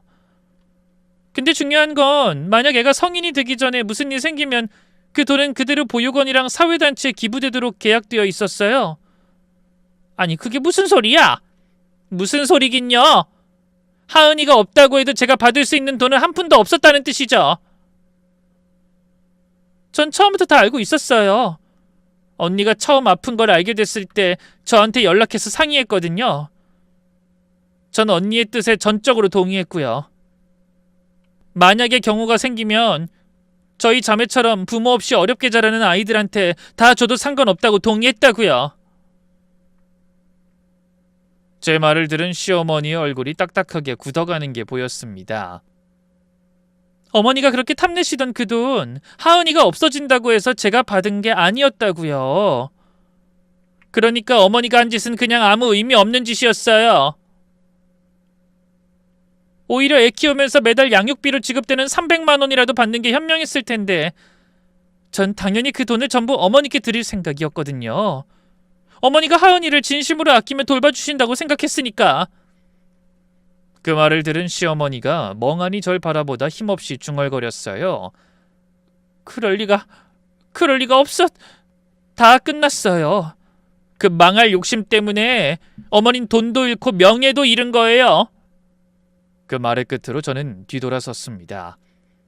뒤에서 두 모자가 뭐라고 떠들어대며 우는 소리가 들렸지만 신경 쓰지 않았어요. 빨리 조카를 데리러 가야 한다는 생각에 마음이 바빴거든요. 그 뒤로 저는 경찰의 협조를 받아 무사히 조카를 만나게 됐어요.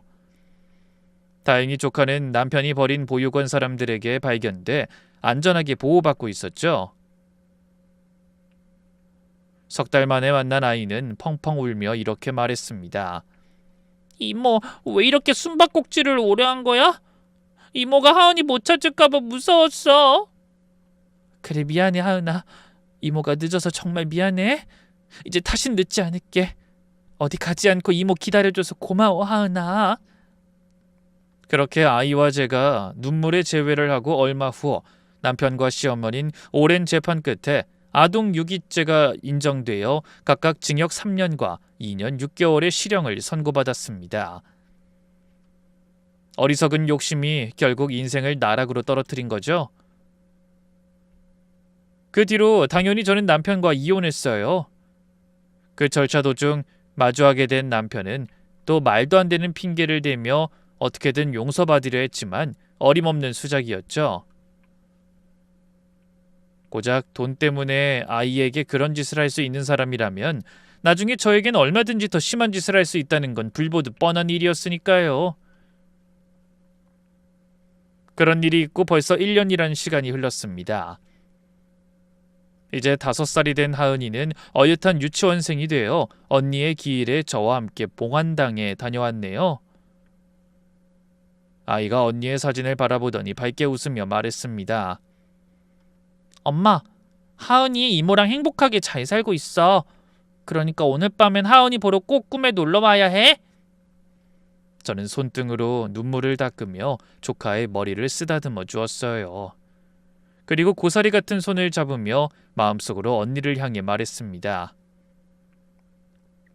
언니, 하은이 찾게 해줘서 고마워.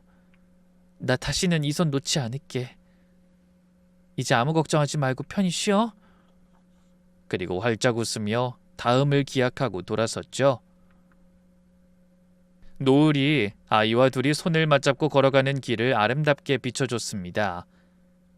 여러분도 힘든 길을 돌아 다시 만난 저와 조카의 앞날에 행복과 기쁨만 가득하길 기원해 주시겠어요?